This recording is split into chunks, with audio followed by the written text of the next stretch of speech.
The Boston Tea Party was not a riot against a new tax. It was a calculated confrontation over an old duty, a privileged corporation, and Parliament's power to decide the rules of colonial trade. That is the contradiction at the center of the story. The Tea Act of 1773 could make legally imported East India Company tea cheaper for colonial consumers. It was not designed, on its face, to raise the price of a cup of tea in Boston. It did not create a new tea tax. And yet, by the end of that year, tea had become dangerous cargo. It sat in ships under watch. It drew thousands into public meetings. It forced merchants, officials, and political organizers into a narrowing legal trap. And on the night of December 16, 1773, it was destroyed in Boston Harbor.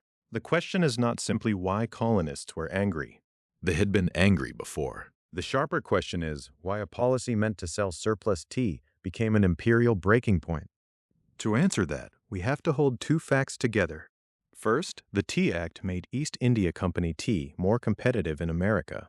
Second, it preserved Parliament's claim that it could tax the colonies through the existing townshend duty on tea. For many colonists, that second fact mattered more than the first. A lower price did not erase the principle.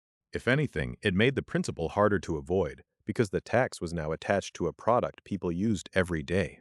Tea was not only a drink, it was a test case. By 1773, the most explosive question in British America had become familiar in phrase, but unresolved in power. Could Parliament tax colonists who had no elected representatives in Parliament? Colonists did not necessarily deny every imperial connection. They lived within an empire of trade routes, customs houses, shipping regulations, and royal officials. But taxation without representation struck at the legitimacy of political authority itself. If Parliament could keep a duty on tea and make colonists pay it through ordinary consumption, then the act of buying tea could become an act of submission. That was why cheap tea could be threatening. A bargain could carry a constitutional claim. The retained tea duty came out of the wider townshend duties, which had placed taxes on several imported goods. Other townshend duties were repealed, but the tea duty remained. Its survival was not accidental in the political imagination of the colonies. It stood as a symbol that Parliament had not abandoned its claim. To opponents, accepting taxed tea meant accepting the authority behind the tax. It meant letting the principle enter the household, the shop, the tea table, and the marketplace. The Tea Act also brought another fear into focus: monopoly. The East India Company was not just another merchant house competing in the Atlantic world. It was a powerful corporation with imperial privileges, deeply tied to Britain's global commerce. The act allowed the company to move tea into colonial markets in a way that could bypass independent colonial shippers and merchants. That mattered in Boston, where commerce was livelihood, status, politics, and power all at once. So the grievance had two edges. One was constitutional, Parliament's claim to tax the colonies. The other was commercial, the fear that a government-backed corporation would be given privileged access to American customers while local networks were pushed aside. Together, those edges made the tea ships more than vessels carrying cargo. They became floating evidence of a new arrangement between empire and corporation. The crisis was especially combustible because colonial tea commerce already had a life outside official channels. Smuggling was part of the tea economy before the destruction at Griffin's Wharf. Boston merchants continued to receive smuggled Dutch tea after the other townshend duties were repealed and the tea duty remained. That did not make the resistance merely self-interested, but it does remind us that ideology and commerce were intertwined. The same policy that preserved Parliament's taxing claim also threatened people whose businesses depended on older, less official routes of supply. In Boston, the word tax did not float above the world of docks and warehouses. It touched ships, invoices, customs officers, shopkeepers, smugglers, wholesalers, and consumers. It touched the question of who controlled entry into the colonial market. It touched whether the rules would be written in London and enforced at the harbor, or contested in town meetings and on the waterfront. This is why the Tea Act produced such an intense response, even though it could lower the consumer price of tea. Price was not the only measure of coercion. If the empire could make compliance affordable, then resistance became harder to sustain. A cheap product could tempt ordinary buyers to accept a political settlement their leaders had been warning against for years. In that sense, cheaper tea was not a concession. To many opponents, it looked like a strategy. And the strategy worked through law, not just force. The ships that came into Boston Harbor were not immediately seized by mobs. The crisis unfolded through meetings, deadlines, petitions, refusals, and procedures. Customs law mattered. If tea was landed, the duty would be paid. If the duty was paid, the principle would be enacted. And if the principle was enacted in Boston, opponents feared it would become harder to deny elsewhere. That is what gave the confrontation its dangerous clarity. The issue became brutally specific. Could the tea ships leave without unloading their East India Company cargo, or would customs law force the tea ashore and the duty into the Imperial account? On December 16, 1773, the answer was still unresolved. The ships Dartmouth, Eleanor, and Beaver lay in Boston Harbor. Their cargo was East India Company tea. Their presence drew the crisis away from pamphlets and into physical space, from meeting halls to wharves, from constitutional argument to wooden chests, ropes, hatchways, and harbor water. But the roots of that night reached back through years of dispute over representation, trade, smuggling, and imperial authority. The later name, Boston Tea Party, can make the event sound festive, almost theatrical in a harmless way. Contemporary language was starker. Many called it the destruction of the tea. That phrase better captures what was at stake. The action was aimed at cargo, but the cargo represented a system, Parliament's retained duty, the East India Company's privileged channel into colonial markets, and the machinery of customs enforcement that could turn a rival in port into political surrender. The empire saw tea as a commodity that needed to move. Opponents in Boston saw it as a constitutional instrument that had to be stopped. Between those two views stood a troubled corporation, a stockpile of unsold tea, and a government determined to preserve its authority without appearing to retreat. The road to Griffin's Wharf, therefore, did not begin with men in disguise moving through the dark. It began with a policy that seemed practical in London and intolerable in Boston. It began with the assumption that a cheaper legal tea could solve a commercial problem while leaving the imperial claim untouched.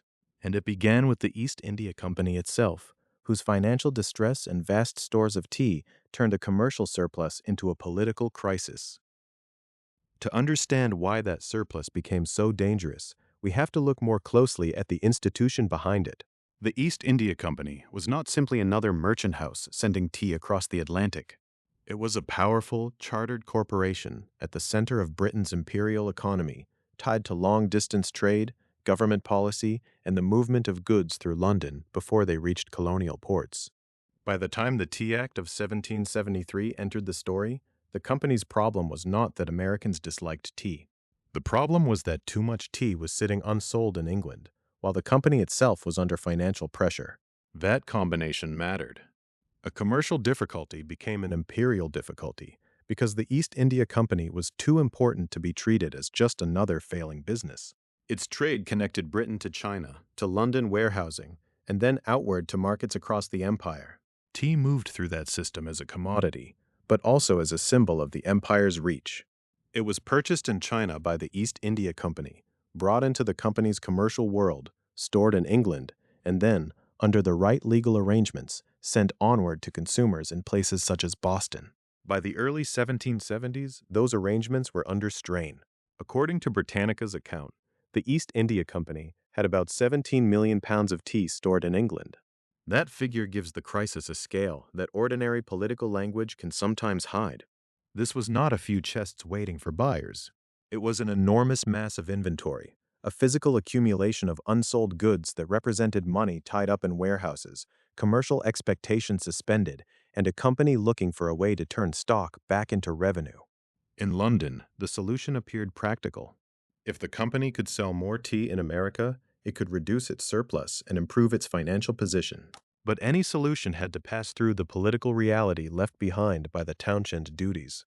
Most of those duties had been repealed, but the duty on tea remained. It remained not primarily because it produced vast revenue, but because it preserved Parliament's claim that it had the right to tax the colonies. The Tea Act of 1773 was designed within that tension. It could make East India Company tea cheaper and more competitive, but it did not abandon the duty. It helped the company sell surplus tea while keeping Parliament's constitutional claim alive. That is why the company's cargo cannot be separated from the imperial problem. The Tea Act tried to solve two issues at once. One was commercial, how to move a stockpile of tea and assist a financially troubled corporation. The other was political, how to maintain the authority of Parliament without reopening the entire fight over taxation. To British officials and company interests, those aims could seem compatible.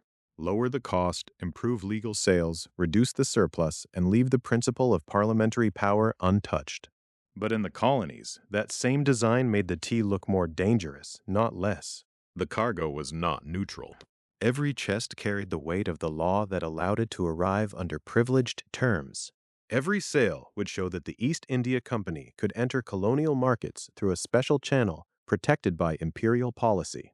And every purchase would include the retained duty on tea, however small it might seem in the price of a cup. In that sense, the company's stockpile in England was transformed before it ever reached Boston Harbor. It became a test of whether commercial convenience could normalize a tax that colonists had already rejected in principle. The physical contents of the cargo also remind us that this was a global story. The tea destroyed at Boston was East India Company tea imported from China. Later records of the company's invoice for the destroyed tea listed varieties that carried names familiar to 18th century tea drinkers and merchants: Bohea, Kongu, Hyson, Souchong, and Singlo. These were not just labels on a page.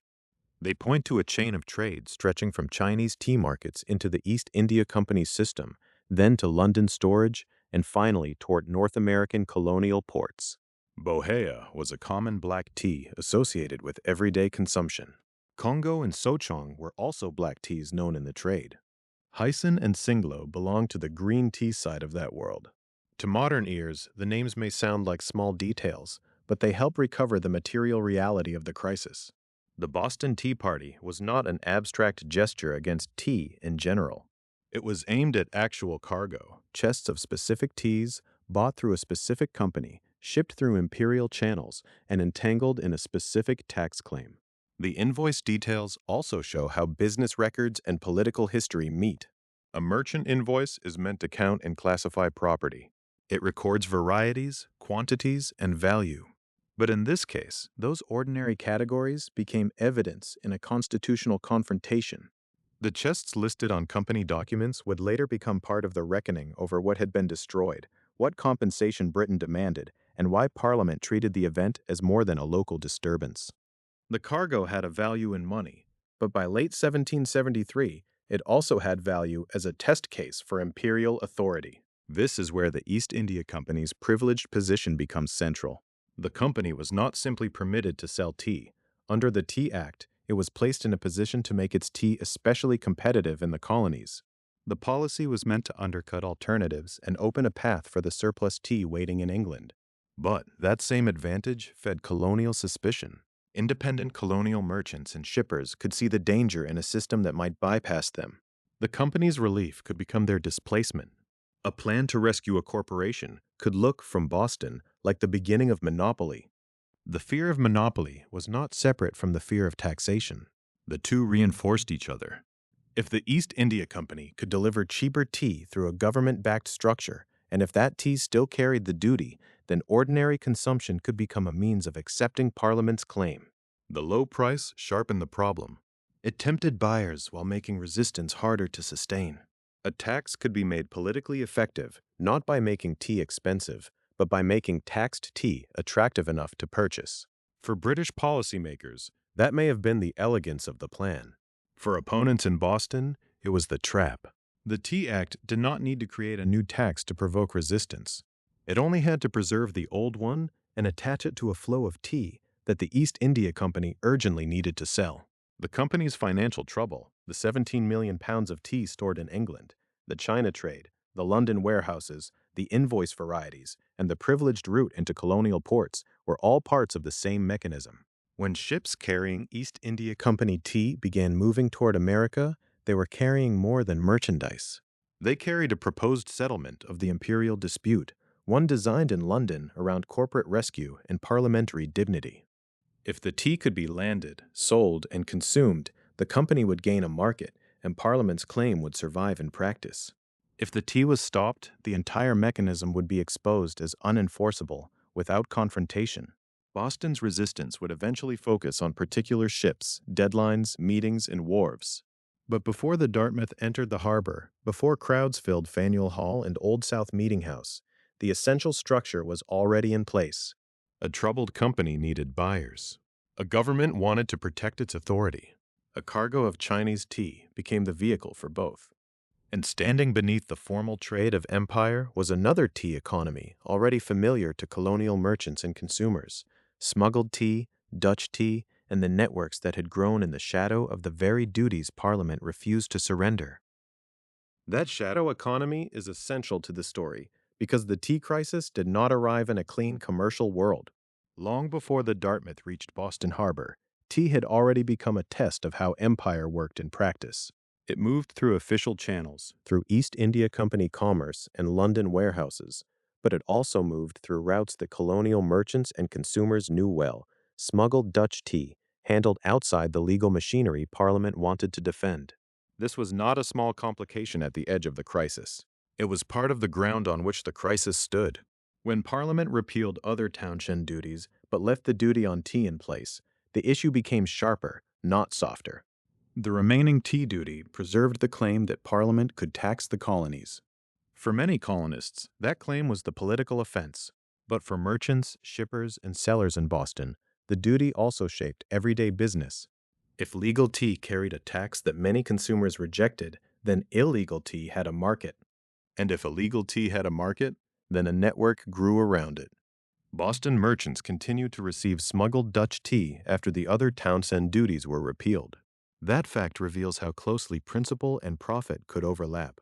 A colonist who bought smuggled tea might be avoiding a parliamentary duty as an act of resistance. A merchant who handled it might present the trade as part of opposition to unconstitutional taxation. But the same transaction also protected a commercial interest. It kept business in the hands of local traders rather than inside a system controlled by British officials, customs officers, and favored corporate channels. The word smuggling can make the colonial economy sound like a hidden world, separate from respectable commerce. In reality, it often sat close beside it. Ships, merchants, warehouses, and waterfront knowledge could serve more than one kind of trade. Goods entered through legal routes and illegal routes, and the same port communities that handled licensed cargo also understood how to evade unwanted duties. In Boston, where the harbor was central to the town's life, commerce was not abstract. It was visible in wharves, vessels, crews, customs houses, shop counters, and the movement of cargo from ship to shore. That is why the tea duty mattered, even before the Tea Act. It did not simply place a small charge on a popular drink. It created incentives, suspicions, and enforcement struggles. It encouraged some colonists to treat smuggling as a practical answer to imperial policy. And it encouraged customs officials to see prominent merchants not only as traders, but as possible offenders. One of the most important earlier moments in that atmosphere came in 1768, 5 years before the Tea Party, with the seizure of John Hancock's sloop Liberty. Hancock was one of Boston's best-known merchants, and the Liberty became a symbol of the tension between colonial commerce and imperial enforcement. Customs officials seized the vessel on smuggling accusations. The case was serious because it suggested that a major Boston figure had used trade to defy British revenue law. It also suggested that the imperial government was willing to act against powerful local merchants when it believed customs rules had been violated. But the charges were later dropped, likely for lack of evidence. That outcome matters. It does not prove that smuggling was imaginary. The tea economy already shows that it was not. But it does show how accusation and proof could be very different things. In a port shaped by political conflict, enforcement could look to colonists like harassment, while resistance could look to officials like organized illegality. The Liberty case therefore left behind more than a legal result. It left a memory. It connected the language of smuggling to the name of John Hancock, to the authority of customs officers, and to the broader struggle over whether imperial law would be obeyed, evaded, or openly resisted. By the early 1770s, that memory had not disappeared. The Tea Act entered a world where colonial merchants already understood the stakes of customs enforcement and where British authorities already understood that tea could travel outside approved channels. The measure was not aimed only at political opinion. It also threatened to reorder the business of tea itself. The East India Company's privilege under the Tea Act mattered because it offered a way around the existing colonial middlemen. The company could move tea into colonial markets in a manner that made its product cheaper and more competitive. From the perspective of London, this was part of the solution. The company had surplus tea, and the American market could help absorb it. If the legal tea was cheap enough, consumers might buy it, despite the remaining duty. The smuggling trade would be undercut, the company would gain revenue, and Parliament's authority would survive without having to impose a new tax. But what looked efficient from London looked threatening in Boston. If East India Company tea could be sent through a privileged corporate channel, then independent colonial shippers and merchants could be bypassed. Those who had built businesses around older patterns of importing, distributing, and selling tea saw danger. The threat was not only that tea would carry a tax. It was that a government-backed corporation might enter the market with advantages others did not have. It could weaken local networks that had developed over years, including networks tied to Dutch tea and smuggling.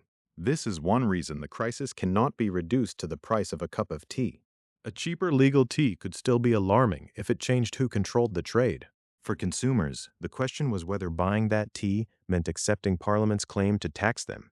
For merchants, the question was also whether their place in the economy would survive. For shippers and sellers, the Tea Act raised the possibility that their labor, roots, and relationships would be replaced by a system designed around the East India Company's privileged access. That fear gave commercial weight to constitutional language. When colonists spoke against taxation without representation, they were not speaking in a vacuum. The claim appeared in the marketplace. It appeared in the difference between taxed tea and smuggled Dutch tea. It appeared in the ability of customs officers to seize vessels. It appeared in the possibility that a corporation connected to imperial policy could reach directly into colonial consumption. Tea made the abstract structure of empire intimate.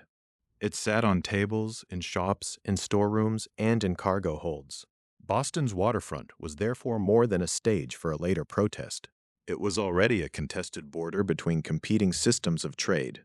On one side stood the formal empire, the East India Company, Parliament's retained duty, customs law, and the official movement of tea from China through company commerce and London warehousing to North American ports.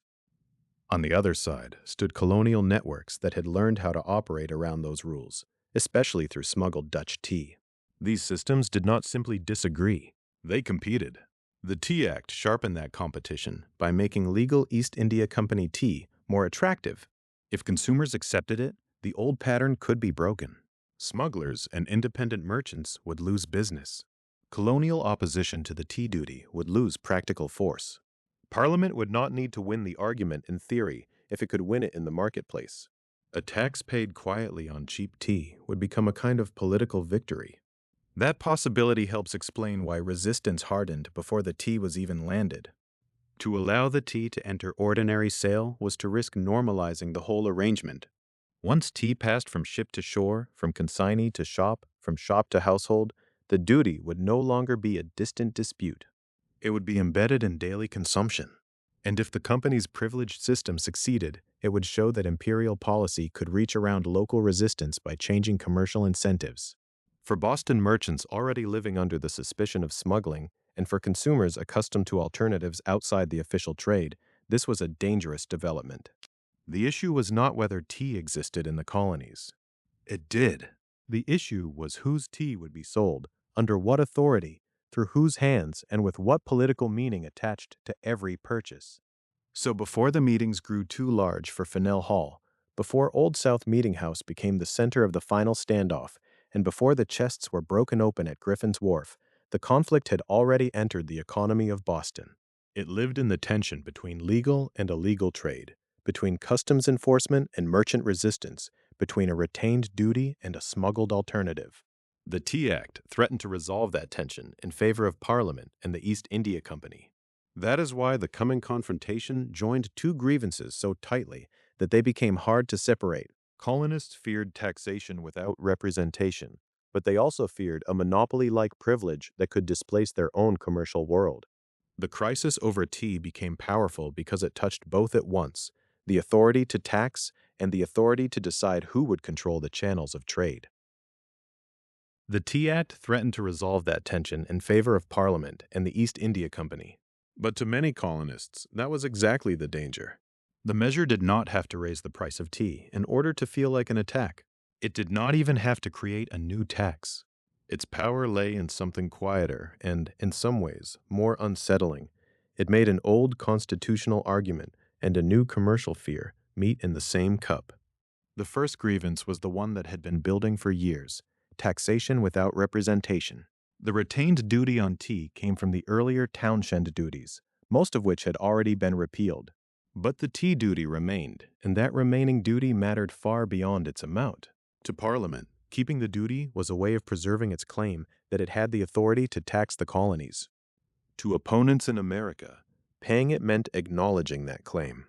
That is why the debate could not be settled by asking whether the tea was cheaper. A low tax could be as offensive as a high one if the issue was who had the right to impose it. The colonists who resisted the tea were not simply calculating the household cost of Bohea or Hutchinson.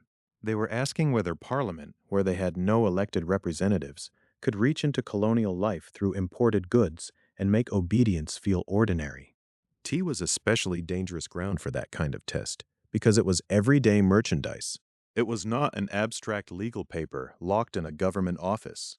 It was cargo, trade, habit, conversation, and domestic routine. It moved from China through East India Company commerce into London warehouses, across the Atlantic, and finally into shops and homes. The retained duty followed that path. Each purchase of legally imported East India Company tea could become a small public acknowledgement of Parliament's authority. That was the constitutional side of the crisis. But by 1773, it was inseparable from the commercial side. The Tea Act gave the East India Company a privileged position in colonial tea sales.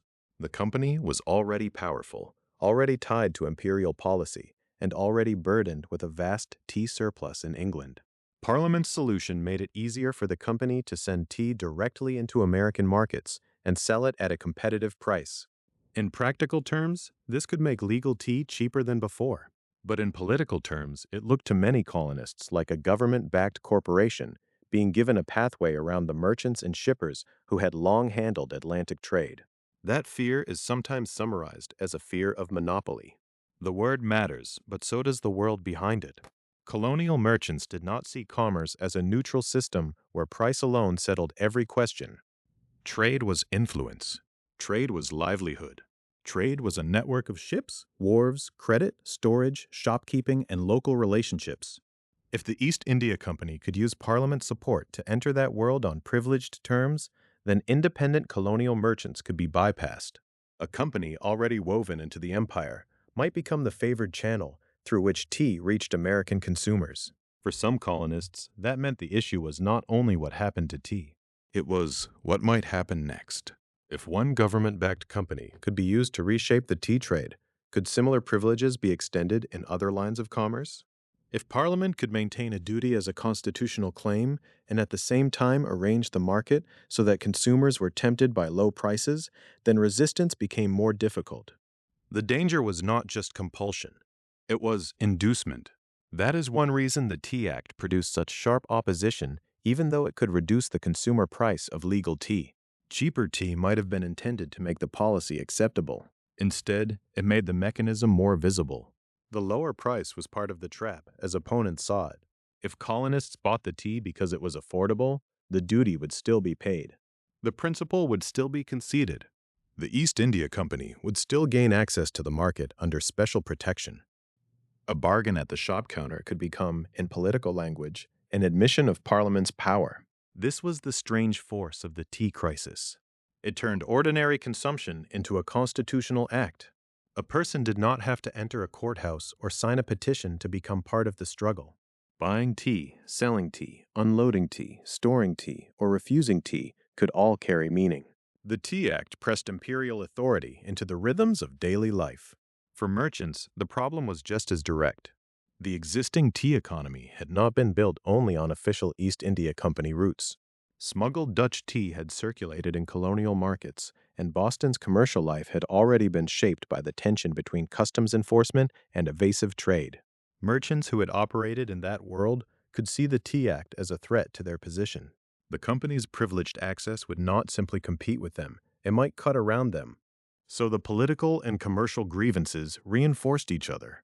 Those who spoke in the language of rights could point to the retained Townshend duty. Those who worried about trade could point to the East India Company's special position. Those who feared concentrated power could see both operating together, Parliament asserting authority and a chartered corporation carrying that authority into the marketplace.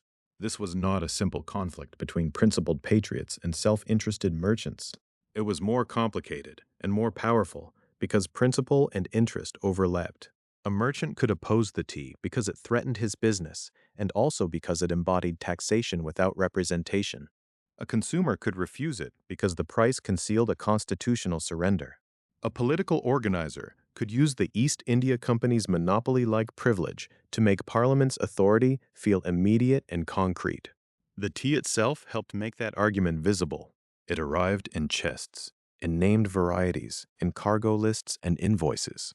Bohea, Congo, Hyson, Souchong, and Singlo were not just distant commodities from China.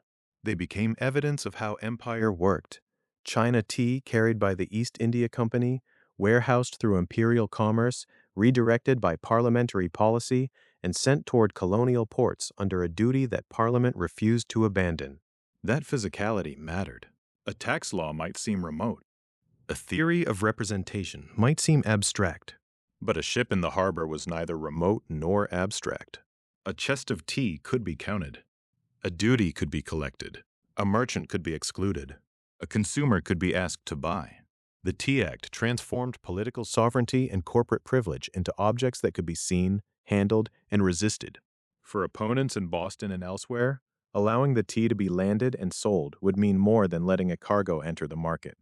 It would mean allowing the imperial solution to succeed. The East India Company would dispose of surplus tea. Parliament would preserve its taxing claim. Customs officers would collect the duty. Consumers would normalize the arrangement through purchase. What looked in London like a practical commercial adjustment looked in Boston like a carefully built machine. And once that machine was recognized, the argument hardened. To accept the tea because it was cheaper would be to accept the terms under which it had been made cheap.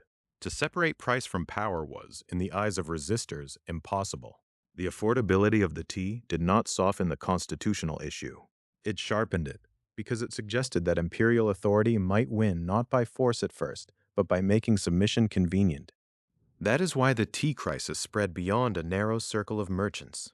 It could speak to people who cared about rights, to people who cared about local commerce, and to people who distrusted the union of government authority and corporate privilege. The East India Company's cargo became a symbol not because tea was rare, but because tea was familiar. The more ordinary the item, the more troubling the precedent. By late 1773, these ideas were no longer confined to pamphlets or private conversations. They were becoming plans, meetings, committees, and public pressure. In Boston, the fear of taxation without representation and the fear of monopoly were about to move from argument into organization. The men who shaped that response did not treat the arrival of East India Company tea as a sudden disturbance. They treated it as a test that had to be answered before the ships could unload, before the duty could be paid, and before the machinery of empire could make resistance seem too late. By late 1773, resistance in Boston was no longer just an argument about rights or a warning about monopoly. It was becoming a civic operation. The issue still turned on tea, taxation, and the East India Company's privileged access to colonial markets, but the response depended on people who knew how to gather crowds, draft resolutions, apply pressure, and use the machinery of local politics before imperial machinery could take over. This is one of the most important things to understand about the Boston Tea Party before the ships entered the harbor. The destruction of the tea did not begin as a sudden outburst on a winter night. It grew out of organization. It grew out of meetings. It grew out of committees, merchants, lawyers, physicians, political writers, and waterfront figures who understood that the moment the tea was landed, the argument might already be lost. At the center of that organizing world stood Samuel Adams. By this point, Adams was one of Boston's best-known voices of resistance. He was not acting alone, and he did not command Boston as if it were a private army. His influence came through institutions, language, and timing. He helped turn grievance into public action. He understood the importance of making opposition visible, not merely whispered in taverns or printed in pamphlets, but performed in meetings where large numbers of people could hear the same arguments and bind themselves to the same position. Those meetings mattered because they gave resistance a kind of legitimacy. A crowd could be dismissed as disorder. A town meeting, a committee, or a public assembly could claim to speak in the language of community. Boston's radicals knew this distinction well. They worked to make the tea crisis appear not as a private quarrel between smugglers and customs officials, but as a public constitutional struggle over whether Parliament could use a small duty and a powerful company to establish a larger principle. The Boston Committee of Correspondence was essential to that effort. Committees of correspondence helped colonial resistance move beyond isolated anger. They circulated information, coordinated political language, and connected local developments to broader concerns across the colonies. In Boston, the committee became one of the institutions through which opposition to East India Company tea could be framed, repeated, and organized before the cargo was even in port. The very name mattered: correspondence. These committees were built for communication. They allowed political actors to describe what they believed was happening, warn others, and invite a common response. In a crisis where timing was everything, communication was not a secondary detail. It was a form of power. If the tea consignees could be pressured early, if other towns could be alerted, if public opinion could harden before customs law forced a decision, then resistance had a chance to shape events rather than merely react to them. John Hancock also belonged to this world of resistance, though his place in it carried a different weight. Hancock was a prominent Boston merchant, and his earlier conflict with customs officials over the sloop Liberty had already made him a symbol of imperial enforcement and colonial resentment. The charges in that earlier smuggling case were later dropped, likely for lack of evidence, but the episode remained politically important. It showed how commerce, customs power, and popular anger could become fused in Boston's memory. By the time of the tea crisis, Hancock's name carried the authority of wealth, visibility, and past confrontation. He represented the kind of colonial merchant whose interests could be threatened by the East India Company's privileged route into the American market. But he also represented something broader than business interest. His earlier experience had helped teach Boston that customs disputes were never only about cargo. They could become public tests of authority. William Molyneux was another force in the organizing landscape. He was connected to Boston's resistance politics and to the pressure campaigns that helped turn imperial policy into local confrontation. Figures like Molyneux remind us that the movement depended on more than famous names alone. It required men who could work at street level, meeting level, and committee level. Resistance had to be sustained, repeated, and made difficult for opponents to ignore. Joseph Warren also stood among the important local actors. A physician and political figure, Warren was connected to the unfolding resistance through the same Boston networks that linked public meetings, written protest, and organized pressure. His role points to the range of people drawn into the crisis. The tea controversy was not confined to merchants, though merchants had much at stake. Nor was it confined to lawyers or political writers. It spread across the civic leadership of the town, where professional standing and political activism increasingly overlapped. Then there was John Rowe, a merchant whose position reveals the complexity of Boston's waterfront world. Rowe was connected to the local setting in which the crisis unfolded, and his name would remain associated with the Wharf area central to the later confrontation. Like other merchants, he lived in a world where legal commerce, imperial regulation, local pressure, and public reputation could collide. The tea crisis forced such men into a difficult position. To be too close to the East India Company's tea could invite popular anger. To resist too openly could invite official suspicion. Boston's organization worked in that tense middle ground, where social pressure could be as consequential as law. The pressure campaign focused especially on preventing the tea from being received, landed, and sold. This was the practical heart of the resistance. It was not enough to denounce the Tea Act. It was not enough to say that the duty was unconstitutional or that the East India Company threatened local trade.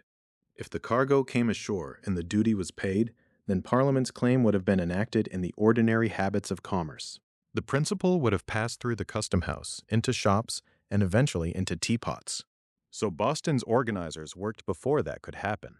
They sought to make cooperation costly. They pushed for public commitments. They used meetings to show that opposition was not marginal. The point was to narrow the space in which consignees, officials, and ship owners could quietly comply with imperial policy. Every public resolution, every crowded meeting, every coordinated message made it harder to treat the tea as a normal shipment.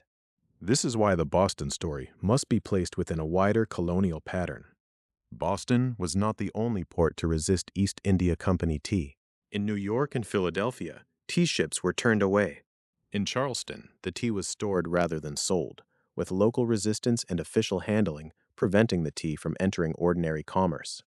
These different outcomes mattered. They showed that the crisis was not merely a Boston disturbance caused by a uniquely turbulent town. Across colonial ports, people recognized that the East India Company's tea carried a political meaning beyond its price. The details varied from place to place. Philadelphia's tea ship Polly was forced back after resistance in the Delaware River area. New York also resisted the landing of the company's tea. Charleston did not produce the same dramatic harbor destruction that Boston would, but storing the tea rather than selling it still prevented the policy from functioning as intended. In each case, the goal was similar: stop the tea from becoming a settled fact. Boston's situation, however, would become more dangerous because of the interaction between public resistance and imperial procedure. Organizers could apply pressure, but ships, cargo, customs rules, and harbor authority still had their own logic. Once a tea ship arrived, the issue would no longer be abstract. A captain, a consignee, a merchant, or an owner would have to decide what to do. Customs officials would have legal expectations. The governor would have authority to enforce imperial order. The crowd would have expectations of its own. That is what made the weeks before arrival so important. Boston was preparing not just to protest, but to control the terms of the crisis. The town's resistance leaders wanted to prevent the landing of the tea before customs law could transform delay into surrender. They wanted to show that the tea could not be accepted without public disgrace. They wanted to make the issue larger than a shipment and more urgent than a debate. Still, organization had limits. Meetings could declare, committees could correspond, public pressure could intimidate or persuade. But none of these tools alone could remove a vessel from the harbor once it was trapped between colonial resistance and imperial law. That tension was approaching quickly. On the last days of November, the argument that Boston had been preparing for would cease to be a matter of anticipation. The Dartmouth was nearing Boston Harbor, carrying East India Company tea, and with it came the clock that would turn organization into confrontation. The ship that Boston had been preparing to resist did not arrive as an abstraction. It came as a vessel in the harbor, with cargo in its hold, papers to be processed, owners and agents to be pressured, and customs rules that did not wait for political consensus. On November 28, 1773, the Dartmouth entered Boston Harbor, carrying East India Company tea. From that moment, the crisis changed its form. What had been argued in meetings and letters now had a deadline. The Dartmouth carried 114 chests of tea. In ordinary commercial terms, that number belonged to an invoice, a cargo list, a routine matter of import and sale. But in Boston, by the end of 1773, no chest of East India Company tea could be treated as ordinary. Each chest represented the practical question resistance leaders had been warning about. Could tea subject to Parliament's retained duty be landed, entered through customs, and sold in the colony without making the political claim behind that duty appear accepted?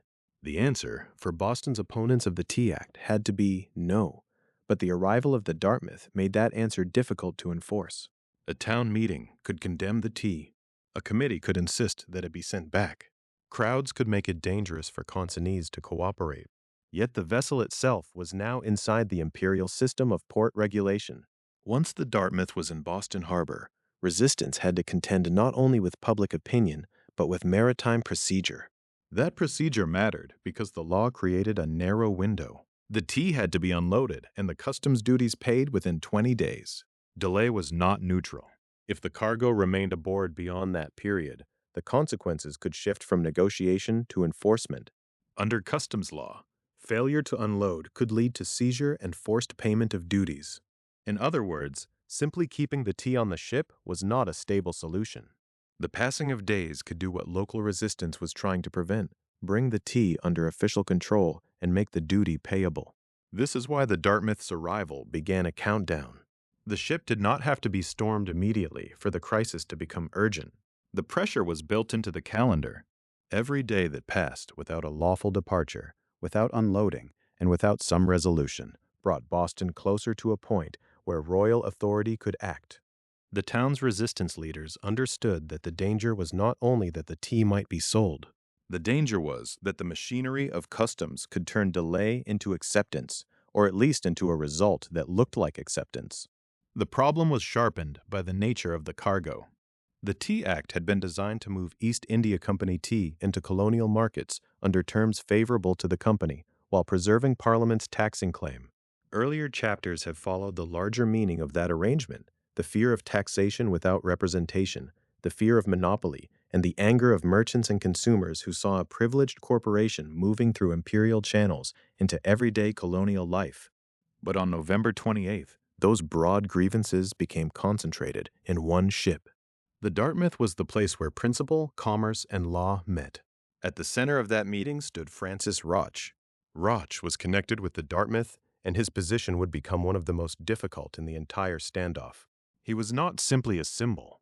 He was a person caught between opposing demands that could not easily be reconciled. On one side stood local resistance, organized, public, and determined that the tea should not be landed. On the other side stood imperial procedure, with customs rules that expected cargo to be entered, duties to be handled, and vessels to move only within the bounds of law. Rotch's importance came from that uncomfortable middle ground. He could be pressed by Boston's meetings and committees to help send the tea back, but he also had to face the legal realities attached to the ship. A vessel could not simply vanish from the harbor because a crowd demanded it, nor could a cargo tied to customs obligations be treated as if it had never arrived. The Dartmouth's presence meant that resistance now required more than denunciation.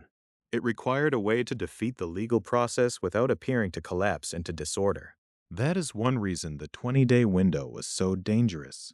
It deprived everyone involved of the luxury of indefinite protest.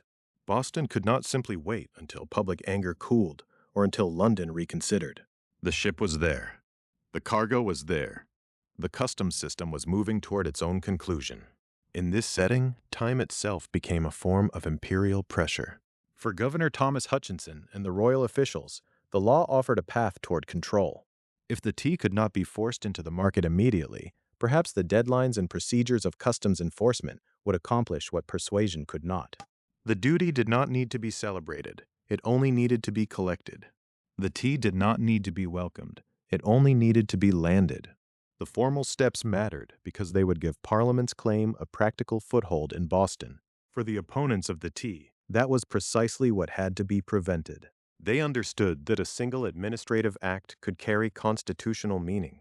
If the duty was paid, even under pressure, the event could be read as compliance. If the tea was landed and stored under official authority, it could be read as a defeat for the town's resistance. If the ship remained idle until seizure became possible, then inaction itself might produce the result they had tried to avoid.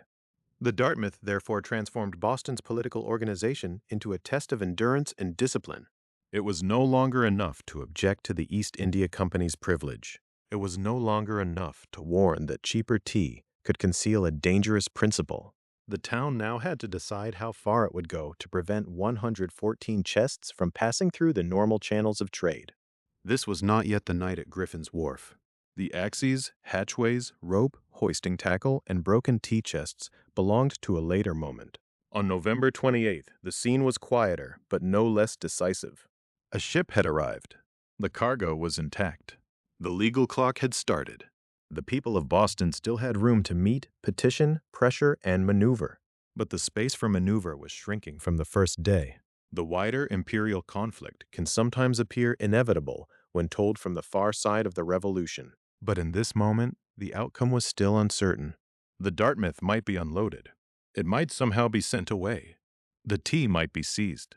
Local leaders might find a legal path that avoided both payment of the duty and destruction of property.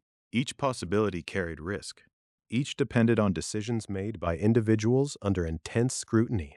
Francis Rotch's role would grow more important as the deadline approached, because he stood at the point where those possibilities had to be tested. You would have to deal with customs. He would have to respond to the demands of a mobilized town. He would have to navigate between a governor committed to imperial authority and a public movement determined not to let the tea land. His predicament showed how the crisis worked at human scale. Empire did not act only through statutes and companies. Resistance did not act only through slogans and crowds. Both converged on the choices forced upon people connected to a single ship. The arrival of the Dartmouth also changed the emotional rhythm of Boston. Before the ship came in, resistance could be planned in anticipation. Afterward, the harbor itself became evidence that the crisis was real. The tea was not rumored, it was present. The East India Company was no longer a distant corporate power, with warehouses in England and trade routes from China. Its goods were inside Boston's reach, protected by the procedures of the British Empire and opposed by a town that had already decided those procedures could not be allowed to run their course. As the days began to pass, public meetings took on a new urgency. The issue was no longer whether Boston opposed the tea. It was how Boston would prevent the landing of it before the law made prevention impossible. A crowd could gather to declare its will, but that crowd would have to be large enough, visible enough, and persistent enough to influence men like Rotch and confront the authority behind the customs house. The first stage of the countdown had begun in the harbor. The next would unfold in the meeting places of the town, where the number of people drawn into the crisis would soon outgrow the space first chosen to contain them. The pressure that began in the harbor now had to find a public form on land. The Dartmouth lay under the rules of customs law, with its cargo of East India Company tea still aboard and its deadline moving closer. Francis Rotch and others connected to the vessel were caught between what the law required and what the town was gathering to prevent. But Boston's resistance did not move first as a mob toward the wharf. It moved into meeting rooms, into votes, speeches, instructions, and warnings, where a crowd tried to make its will unmistakable before imperial procedure could make the tea's landing unavoidable. At first, the natural place for such a gathering was Faneuil Hall. By the early 1770s, Faneuil Hall was already one of Boston's central civic spaces, a place associated with public meetings and the language of town politics. It gave resistance a recognizable setting. Men could assemble there, not only to object, but to act as a political body, to declare what should happen to the tea, and to make clear that the issue belonged not just to ship owners, consignees, customs officials, or the governor, but to the people of Boston and to those who came in from surrounding towns. That distinction mattered. The crisis was not merely a private dispute over cargo. The tea was owned by the East India Company, protected by imperial law, and tied to Parliament's retained claim to tax the colonies. If it was landed and the duty paid, opponents believed the principle had been conceded. If the cargo entered ordinary commerce, then the machinery of the Tea Act would have succeeded, not through argument, but through procedure. The question for the meetings was how to stop that from happening, without yet crossing into the destruction of property. Faneuil Hall could hold a crowd, but not this crowd. As the crisis deepened after the Dartmouth's arrival on November 28, 1773, the number of people drawn into the meetings exceeded the space available. The gathering had to move.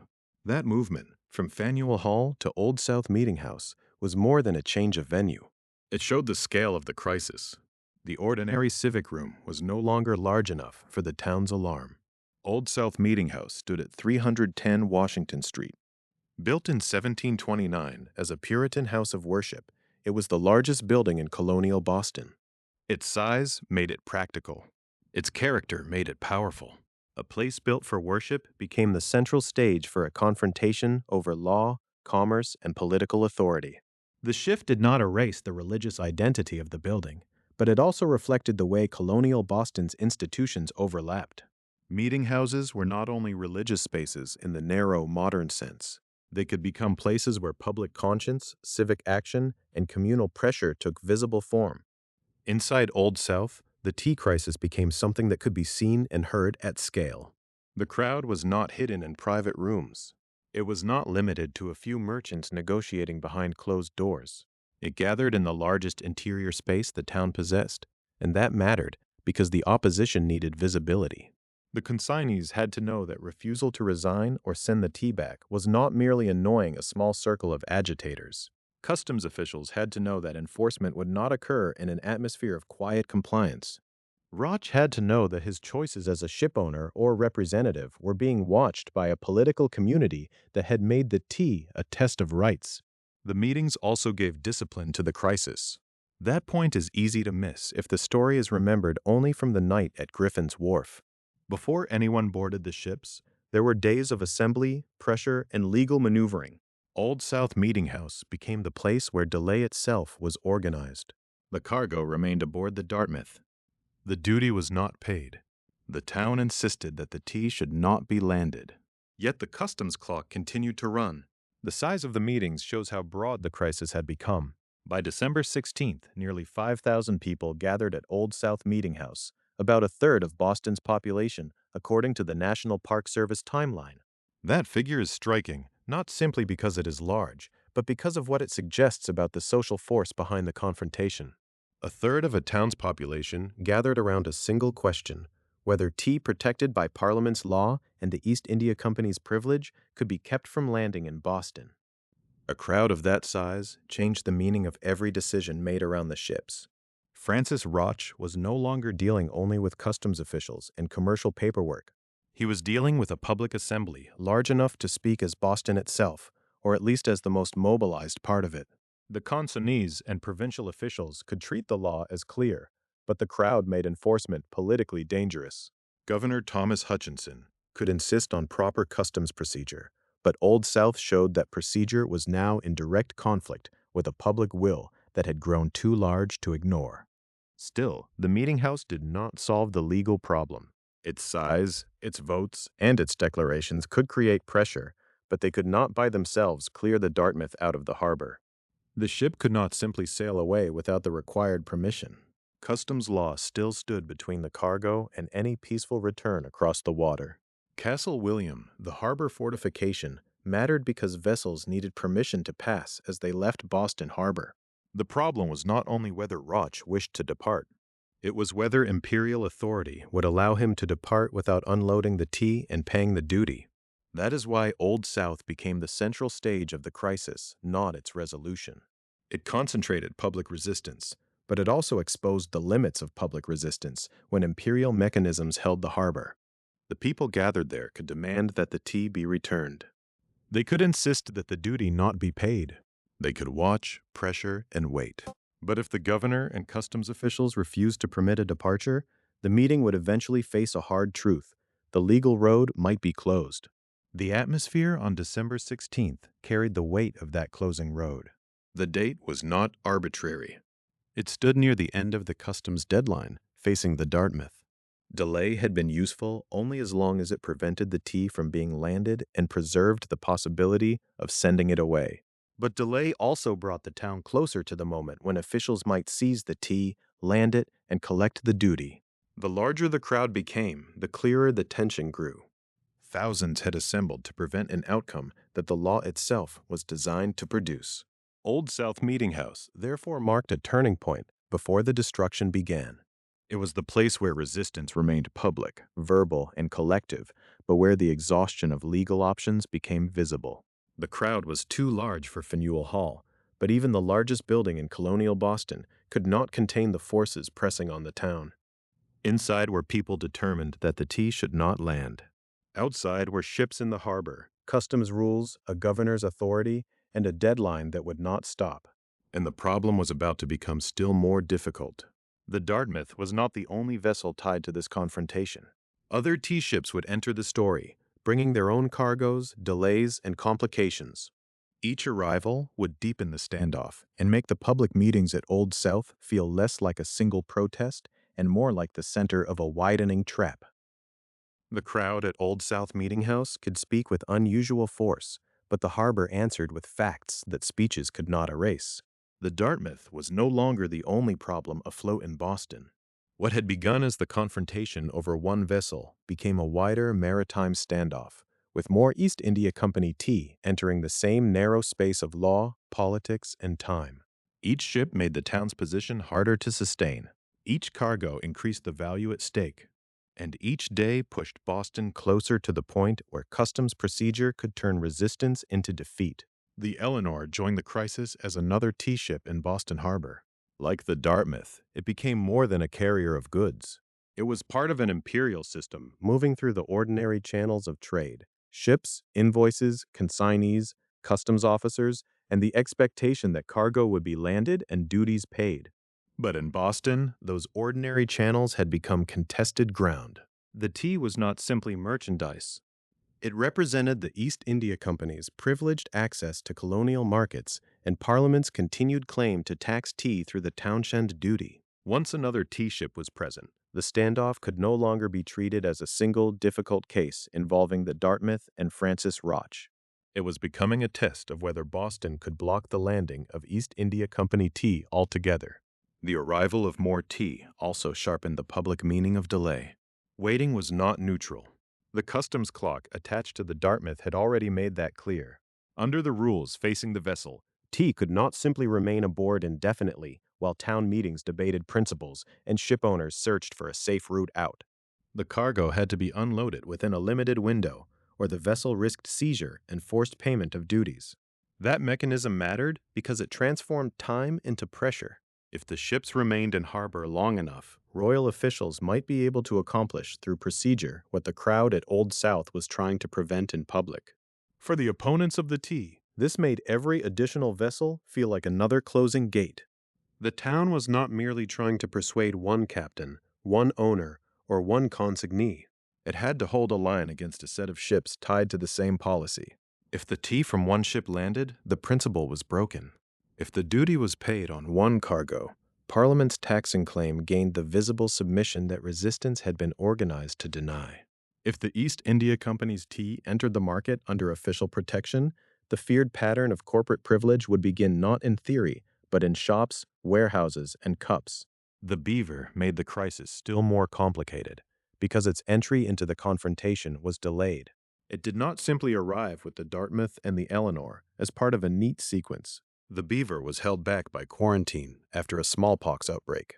That detail is important because it reminds us that this political crisis unfolded inside the everyday vulnerabilities of an 18th century port. Ships carried cargo, letters, crews, rumors, and disease. A harbor was a commercial space, but it was also a place of inspection and risk. Quarantine could interrupt trade just as surely as protest could. The Beaver's delay meant that Boston's confrontation with the tea did not form all at once. It accumulated. When the Beaver eventually joined the other tea ships, it did so in a harbor already under intense attention. By then, the issue had been shaped by meetings, demands, refusals, and the mounting fear that time was running out. The Beaver's late arrival did not ease the pressure. It added to it.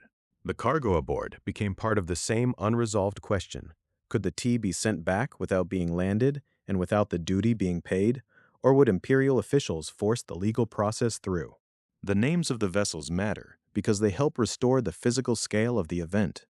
The Boston Tea Party is often remembered as a single night at Griffin's Wharf, but before that night, it was a problem of ships occupying space in a working harbor.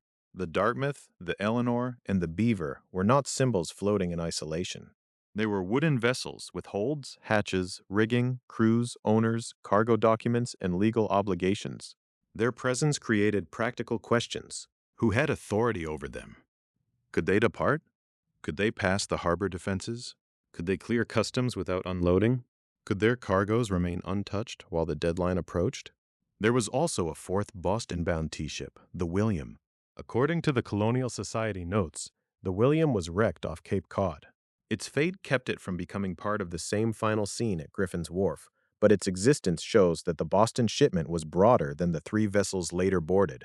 The William's wreck is a reminder of how much depended on the hazards of Atlantic and coastal navigation. The Imperial plan to move East India Company tea into colonial ports meant not only organized resistance, but also weather, coastline, disease, and the uncertainties of maritime life. One ship could be delayed by quarantine, another could be lost before reaching the harbor. The crisis that reached Boston was shaped by these contingencies, as well as by political design. Still, the loss of the William did not soften the confrontation enough to change its direction. 3 tea ships were present, and that was enough. Their cargoes represented a direct challenge to the position adopted in Boston's meetings. The tea must not be landed. The more vessels gathered, the more difficult it became to imagine a quiet compromise. If the town allowed the tea to remain aboard, the legal deadline advanced. If the consignees refused to resign or send the tea back, the crowd's anger deepened. If customs officials held to the law, the ships were trapped. If the governor refused permission for departure without proper clearance, the trap became nearly complete. At the center of this tightening situation stood the difference between political legitimacy and legal authority. The meetings at Old South could claim to speak for a vast portion of the town. The National Park Service timeline places the crowd on December 16th at nearly 5,000 people, about a third of Boston's population. That was an extraordinary public demonstration.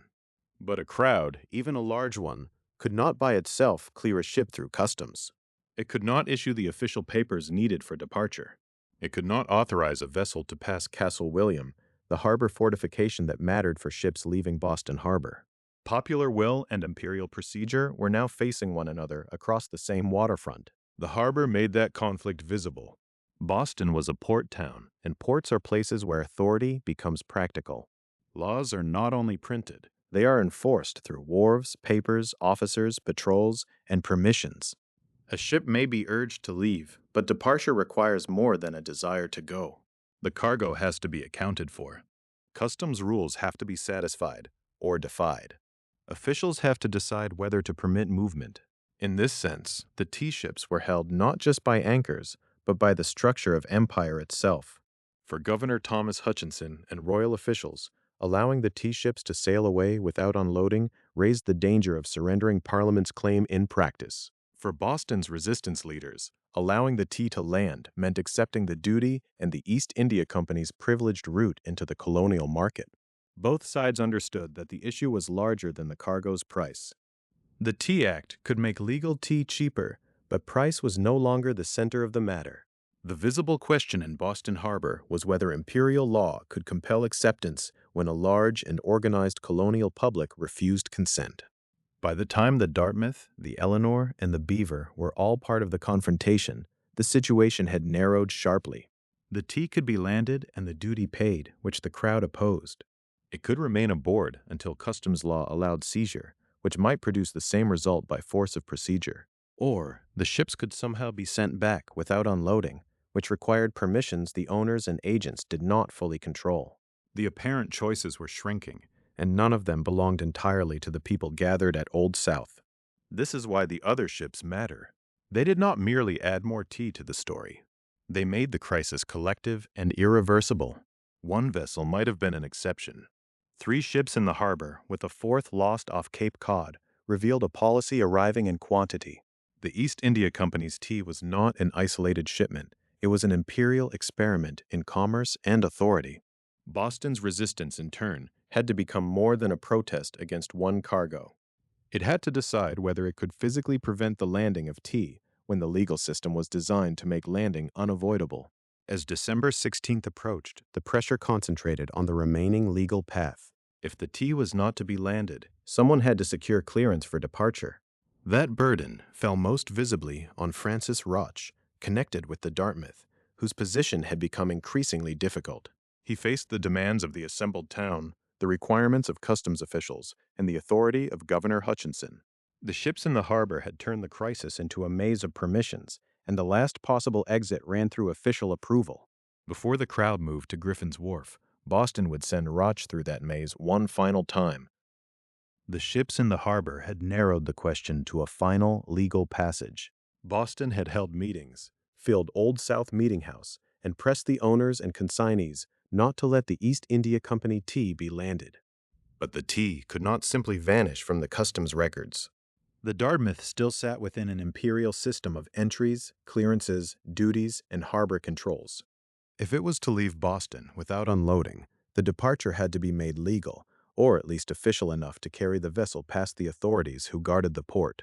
That is why Francis Rotch became so important in the last hours before the destruction of the tea. He was not the most famous political voice in the room. He was not Samuel Adams, shaping the language of resistance, or John Hancock, whose earlier conflicts with customs officials had made him a symbol of colonial defiance. Rotch's importance came from a more uncomfortable position. He was connected with the Dartmouth, the first of the tea ships to arrive, and he stood at the point where public pressure met maritime law. The assembled town could demand that the tea be sent back, but a crowd could not issue a customs clearance. A public meeting could insist that the tea should never be landed, but a ship leaving Boston Harbor needed official permission to depart. The legal path out of the crisis required Rotch to move from the meeting to the officers of the Crown, and then beyond them to the governor himself. The request was simple in public language and complicated in law. Allow the Dartmouth to leave without unloading the tea and without paying the duty. To the opponents of the Tea Act, that was the only acceptable peaceful outcome. It would prevent the tax from being collected, prevent the East India Company tea from entering the market, and avoid the immediate act of destroying property. It would make Boston's resistance resemble the results in other ports, where tea had not been allowed to enter ordinary commerce.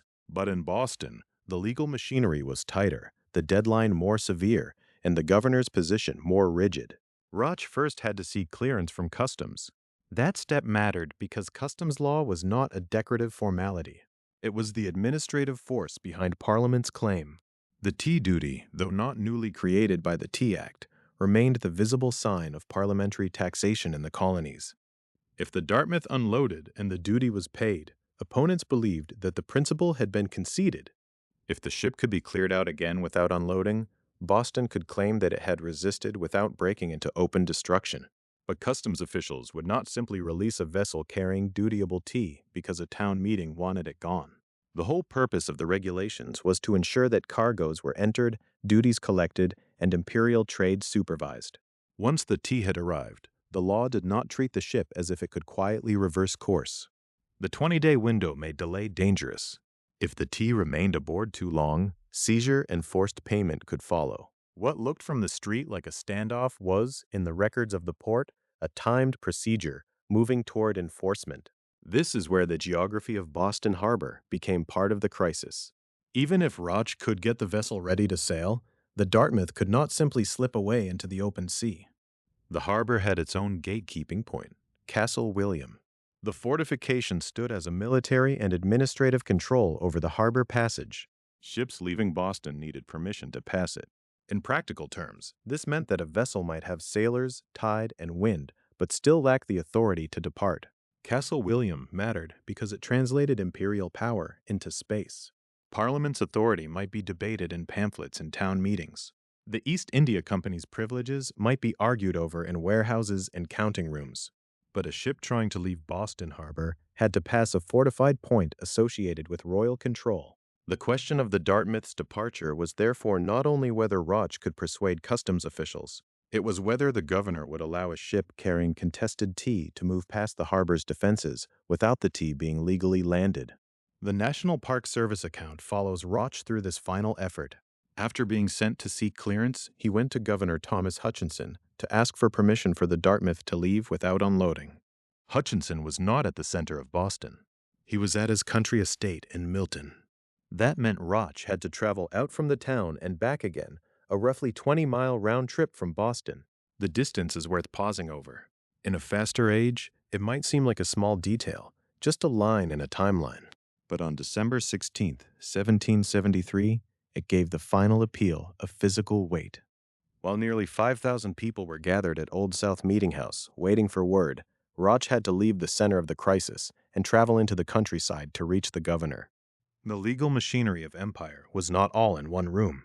It stretched from the crowded meeting house to the customs office, from the wharves to Castle William, and from Boston to Hutchinson's estate in Milton.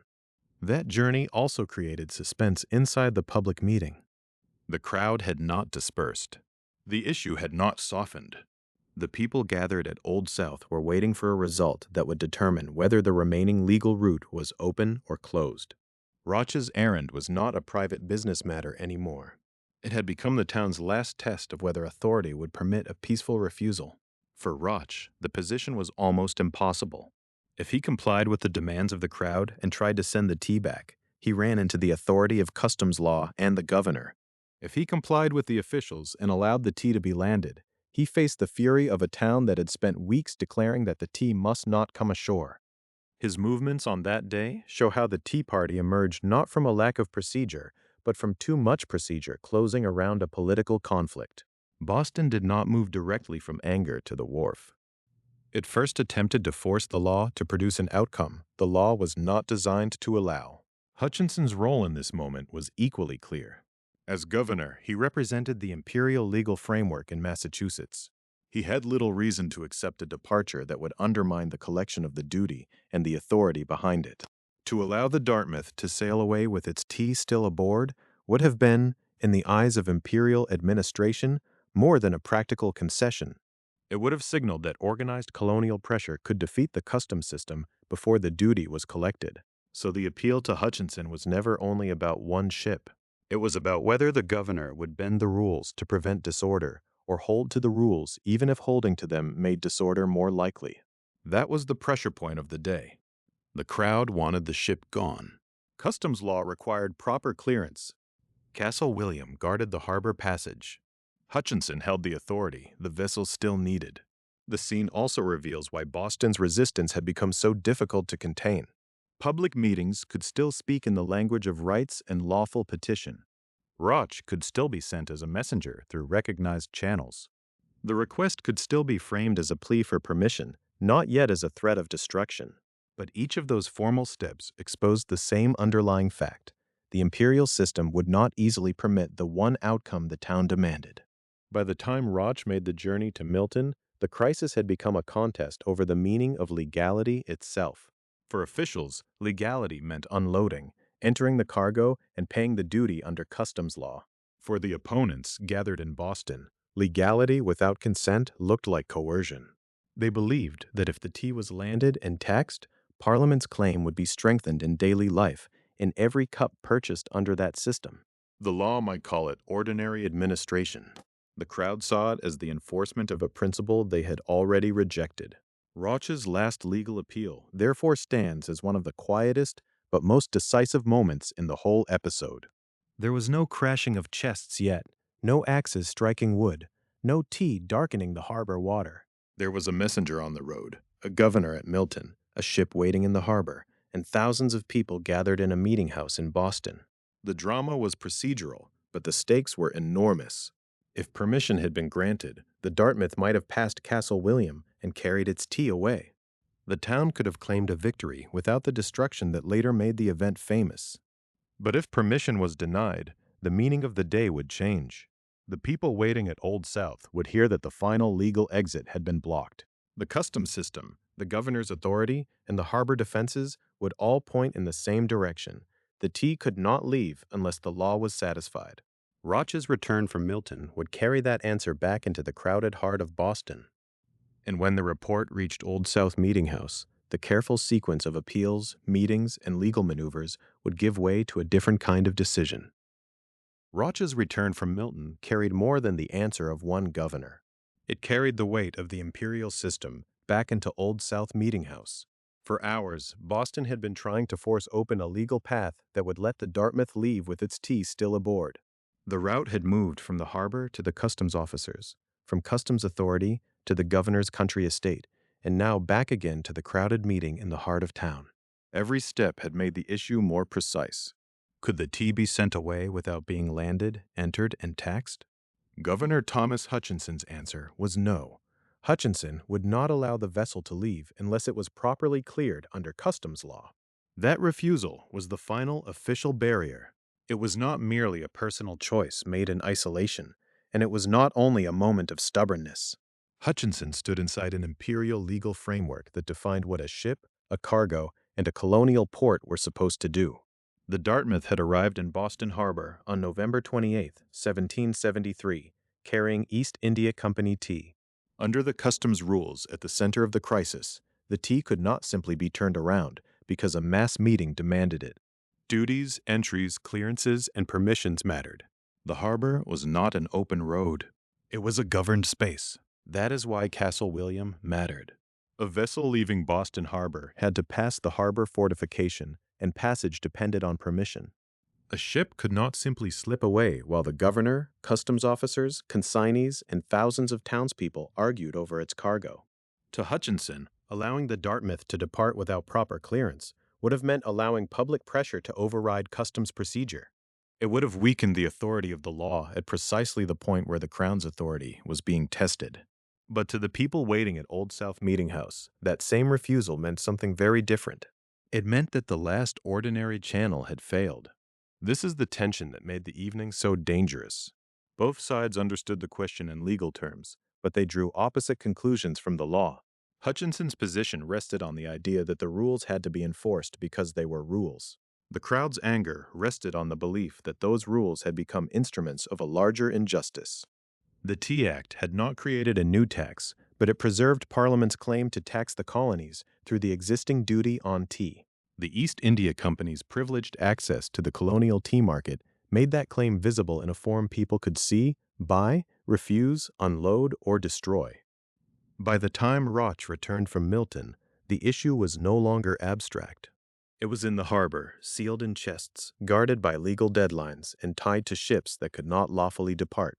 Inside Old South, the report of Hutchinson's refusal landed before a crowd already stretched by weeks of waiting.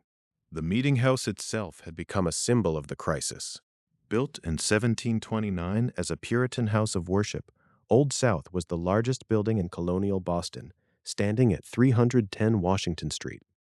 It had become the only place large enough to hold the public force that the tea crisis had gathered. On December 16th, nearly 5,000 people were there, about a third of Boston's population according to the National Park Service timeline. They were not gathered in a tavern or in a private room. They were assembled in a public religious space that had become a civic arena. That setting matters because the destruction that followed did not begin as a riot on the waterfront. It emerged from a meeting, from petitions and reports, from instructions to Francis Rotch, and from the exhausting process of attempting to resolve the standoff without landing the tea. Boston's resistance had been theatrical, but it had also been procedural. The town had pressed consignees. It had watched the ships. It had crowded into Faneuil Hall, and then into Old South, when Faneuil Hall could not contain the numbers. It had used public visibility as a form of pressure, and on this final day, it had sent Rotch to seek the governor's permission because, even at the edge of confrontation, the last appeal still passed through official channels. Hutchinson's refusal changed the meaning of that procedure. It told the crowd that procedure would not deliver the result they wanted. If the Dartmouth could not leave without unloading, then delay itself had become dangerous. The legal deadline that had been counting down since the ship's arrival was not a distant technicality. It threatened to convert inaction into defeat. If time ran out, the cargo could be seized, landed, and the duty effectively secured. In that sense, doing nothing was not neutral.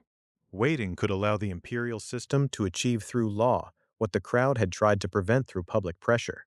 For Hutchinson, however, the danger looked different. If he allowed a vessel to leave in defiance of customs requirements, the authority of royal government in Massachusetts would appear to have yielded to a popular assembly. The governor did not need to invent a new principle in order to refuse. He could point to the existing structure of imperial regulation. Ships entered ports. Cargoes were recorded. Duties were paid. Clearances were granted under law. The governor's refusal followed that logic. It was the logic of administration, empire, and sovereignty. The problem was that, by December 16th, much of Boston no longer accepted that this logic was legitimate when applied to the tea. To many opponents of the Tea Act, the customs system was not a neutral mechanism. It was the working surface of taxation without representation. It was also the channel through which the East India Company, a government-backed corporation, could gain a privileged place in colonial commerce. The cargo aboard the Dartmouth, Eleanor, and Beaver was therefore more than merchandise. It represented a political claim and a commercial threat at the same time. This is why Hutchinson's refusal became the breaking point. It did not create the crisis. The crisis had been built by the Tea Act, by the retained townshend duty, by the East India Company's surplus tea, by fears of monopoly, by smuggling networks and merchant interests, by public meetings, and by the arrival of ships under a ticking customs deadline. But his refusal closed the last visible exit that did not require either submission or open violation. Once the governor said the vessel could not pass without proper clearance, the crowd at Old South heard that the law would not bend. At that moment, the meeting was transformed. It had been a body trying to prevent the landing of taxed tea through collective pressure and legal appeal. Now it faced the possibility that the legal structure itself was designed to ensure the tea would be landed or seized. The distinction is subtle but important. The crowd did not merely hear that one request had been denied. It heard that every formal path had led back to the same demand. The tea must remain within the customs process. The quiet force of that realization explains the movement that followed. The people at Old South had gathered as a political assembly. They had waited for Rotch's report because there was still a question to answer. Once the answer came, the purpose of the meeting changed. The crowd had to decide whether it would accept the governor's interpretation of the law, with all that implied for Parliament's taxing authority, or whether it would act outside the law to prevent the tea from being landed. Hutchinson's refusal also reveals the tragedy of the moment. Each side believed surrender would have consequences beyond one cargo. To the governor, yielding would weaken imperial order in Massachusetts. To the protesters, yielding would validate Parliament's claim and the East India Company's privileged route into colonial markets. The same cargo therefore carried two incompatible visions of authority. In one, the empire governed through statutes, customs officers, clearances, and governors. In the other, colonists claimed that law without consent could become oppression, even when wrapped in ordinary paperwork. So when the report came back to Old South Meeting House, the room was not simply disappointed. It was released from the final expectation that negotiation could solve the crisis. That is what made the refusal so powerful. It narrowed the evening to a choice no one could mistake. The Dartmouth, the Eleanor, and the Beaver remained in the harbor. The tea remained aboard. The customs deadline still pressed forward. The governor had refused permission to depart. The meeting had reached the end of its official road. From there, the center of gravity began to shift. The argument that had filled Old South moved toward the water. The law had spoken through Hutchinson's refusal, and the crowd answered not with another petition, but with motion.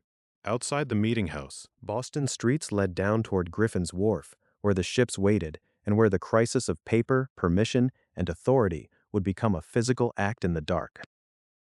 The movement that began outside Old South Meeting House was not a retreat from politics.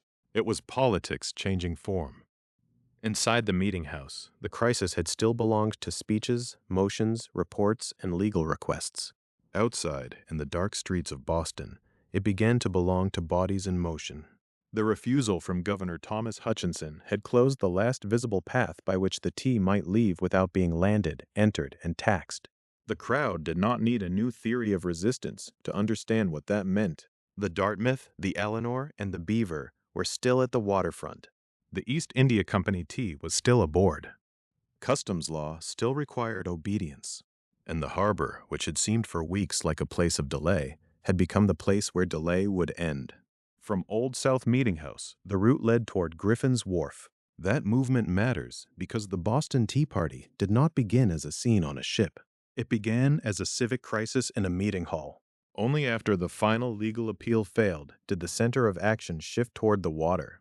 In that shift, Boston's geography became part of the story.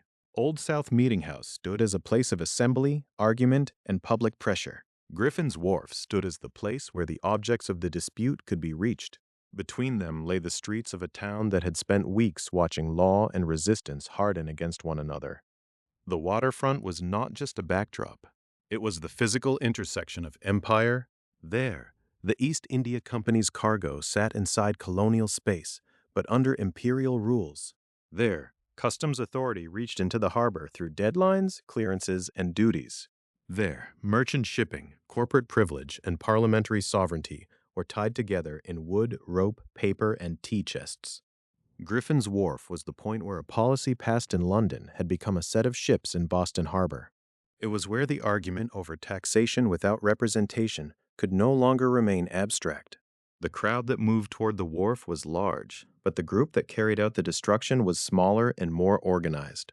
The National Park Service timeline describes about 150 men in mohawk motifs, cloaks, and soot-blackened faces. Britannica gives a lower estimate of about 60 colonists. The difference in numbers is a reminder that the event was witnessed, remembered, and retold through accounts that do not always align. But the broad outline is consistent. A group of disguised men separated itself from the mass meeting and moved toward the tea ships. The disguises have often drawn attention because they are so vivid. The men were described as using Native American motifs with cloaks and darkened faces. The details should be handled carefully. The disguise helped conceal identities in a town where many people knew one another and where the destruction of East India Company property could bring serious consequences. It also gave the action a theatrical force, marking the participants as a group set apart from ordinary townsmen going about ordinary business. But interpretations of the symbolism vary, and the safest ground is the evidence itself. The men adopted disguises, including mohawk motifs and soot-blackened faces, as they prepared to carry out an illegal act in public view. The timing of the movement was also important. This was the evening of December 16, 1773. The legal countdown surrounding the Dartmouth had created a pressure that was now impossible to ignore. The tea could not simply remain in place indefinitely. If the ships did not unload and the duties were not paid, customs law could turn delay into seizure and forced payment. That mechanism had haunted the meetings from the beginning. Every day that passed made the question less theoretical. By the time Hutchinson's refusal was reported, the issue was no longer whether Boston disliked the tea. It was whether the tea would be landed under Imperial authority, despite that opposition. In other colonial ports, resistance had taken different forms. New York and Philadelphia had turned tea ships away. Charleston's tea had been stored rather than sold. Boston's position was different because the ships remained in the harbor and the officials refused to let them depart without proper clearance. That meant the harbor itself became a trap. The same water that connected Boston to Atlantic trade now held the objects of conflict inside the reach of customs power. Griffin's Wharf drew together the main forces of the crisis. The East India Company was present through its cargo, tea, imported through a privileged commercial channel that many colonists saw as a threat to local merchants and shippers. Parliament was present through the retained tea duty, not a new tax created by the Tea Act, but an existing claim that the act had made unavoidable. The governor and customs officers were present through the requirement that ships follow legal procedure before leaving. And the people of Boston were present through organized resistance that had exhausted meetings, pressure, and appeals. The wharf also made visible the difference between opposing an idea and touching the property that carried it. For weeks, the tea had been discussed as a symbol of parliamentary overreach and corporate monopoly. At Griffin's Wharf, it was not only a symbol. It was cargo, packed in chests, loaded aboard vessels, recorded in the commercial world of the East India Company, and subject to duties under imperial law. To destroy it would be to make a direct attack on property. The protesters understood that. So did their opponents. That is why the movement from Old South to the waterfront was such a decisive turn. It was not a riot in the sense of a crowd dissolving into random destruction. The available accounts emphasize preparation and focus. The men who moved toward the ships had adopted disguises. They went to the vessels that carried the tea. They did not have to search the town for a target. The target had been named by weeks of argument and by the customs clock itself. The Dartmouth, the Eleanor, and the Beaver were not incidental ships. They were the vessels on which the crisis had gathered. Still, the scene must have been charged with uncertainty. A crowd that had filled Old South Meeting House had now spilled into the town at night. The harbor was watched by Imperial authority. The ships lay at the wharf under the pressure of law. The participants were about to cross from resistance into destruction. And yet, the action that followed would be remembered not for indiscriminate violence, but for its discipline, the targeting of tea, the avoidance of wider damage, and even the later note that a single broken lock was replaced. Before that discipline could be seen, however, there was the approach. The men moved from the world of voice to the world of labor. The tools and materials of the waterfront would soon matter. Axes, hatchways, hoisting tackle, rope, deck railings, and the heavy chests that held East India Company tea. These were not the instruments of a speech or a petition. They belonged to ships, cargo, and maritime work. That is part of what made the night so powerful. Protest entered the machinery of trade and used that machinery against the cargo at the center of the dispute. The phrase Boston Tea Party came later. At the time, the act was more often understood as the destruction of the tea. That older language is useful here because it strips away the festive sound that later memory can attach to the event. The men leaving Old South were not going to a celebration. They were going to destroy a valuable cargo in defiance of imperial authority. Their movement was deliberate, risky, and politically charged. At Griffin's Wharf, the ships waited in the dark with their cargo still aboard. The last official refusal had done its work. It had turned a constitutional argument into a physical confrontation at the edge of the harbor. The meeting house had given way to the wharf. The public voice had given way to disguised action.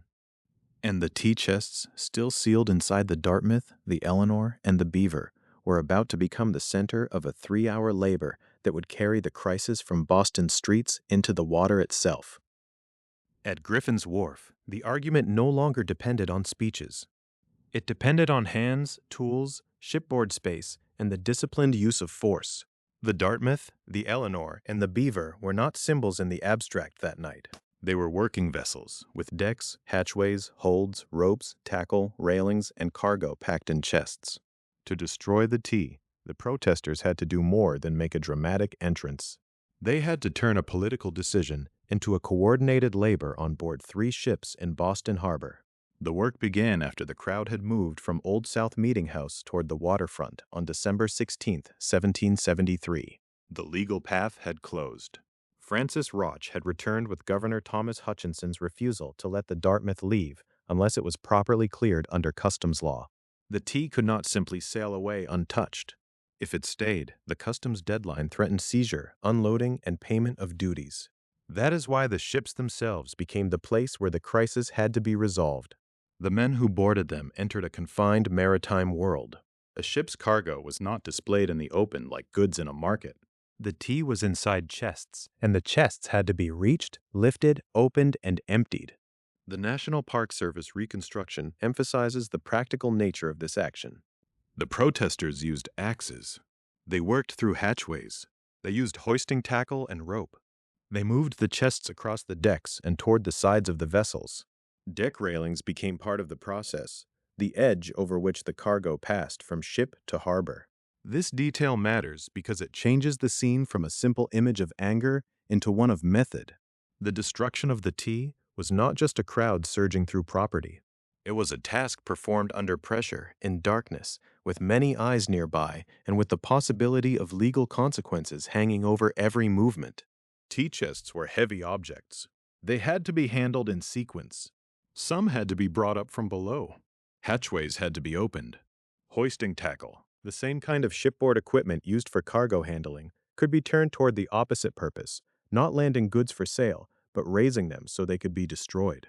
Axes were essential because the cargo was not merely thrown overboard intact.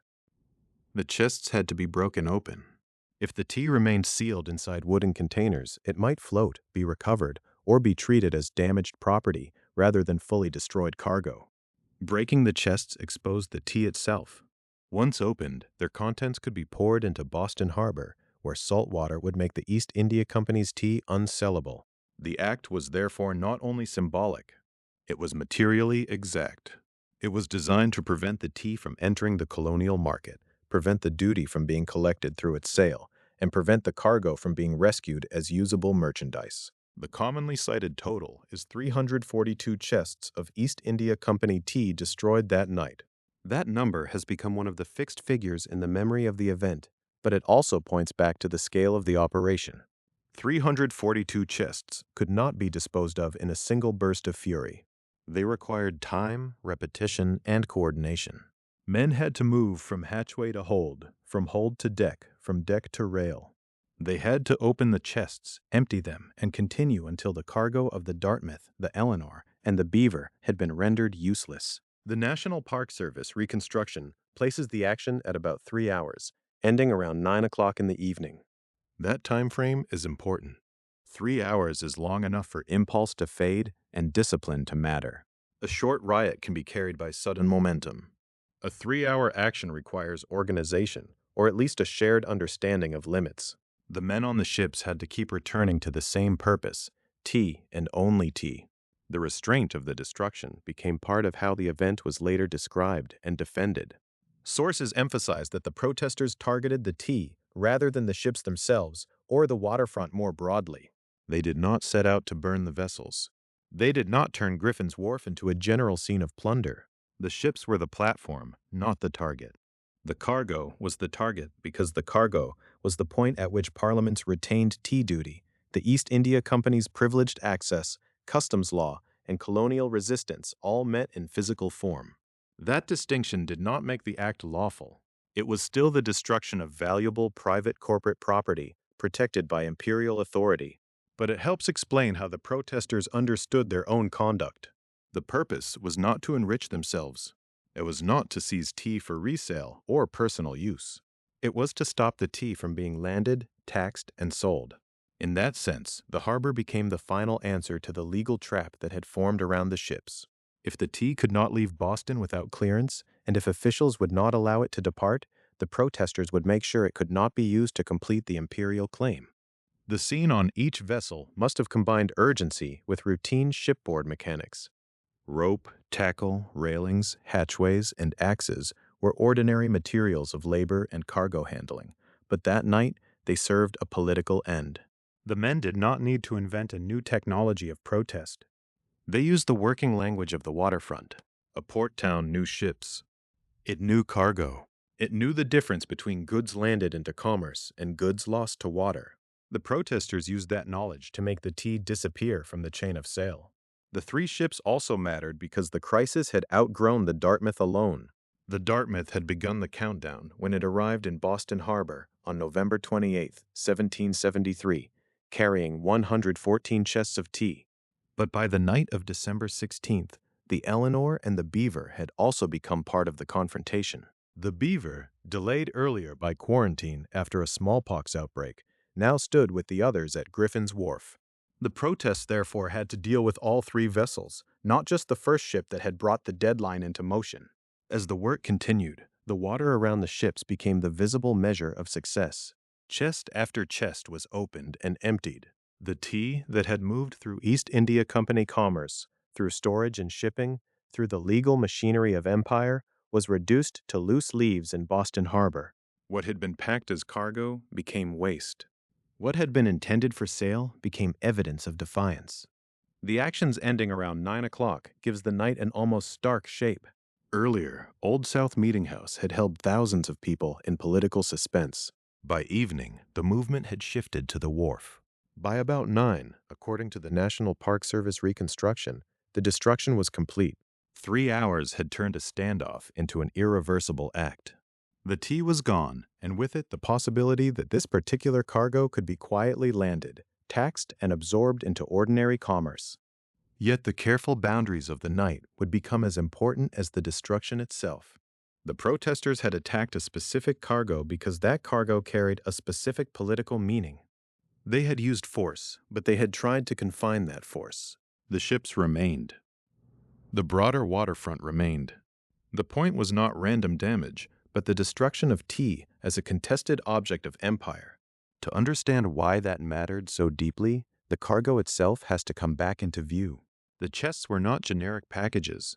They held East India Company tea, imported from China, carried through long commercial routes, and identified in invoices by varieties such as Bohea, Kongu, Hison, Souchong, and Singlo.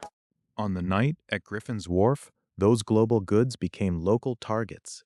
The work of 3 hours destroyed them, but the meanings attached to what was destroyed and what was carefully spared would continue to widen far beyond Boston Harbor. The work at Griffin's Wharf was destructive, but it was not shapeless. That distinction mattered then, and it matters now. The men who boarded the Dartmouth, the Eleanor, and the Beaver did not empty the harbor of value at random. They attacked a cargo that had already been transformed by law, commerce, protest, and fear into something larger than a commodity. They destroyed tea because tea had become the visible object through which Parliament's taxing claim, the East India Company's privilege, and colonial resistance all met. The chests broken open that night belonged to a much wider world than Boston. Before they were stacked in the holds of ships in Boston Harbor, they had been part of the East India Company's China trade.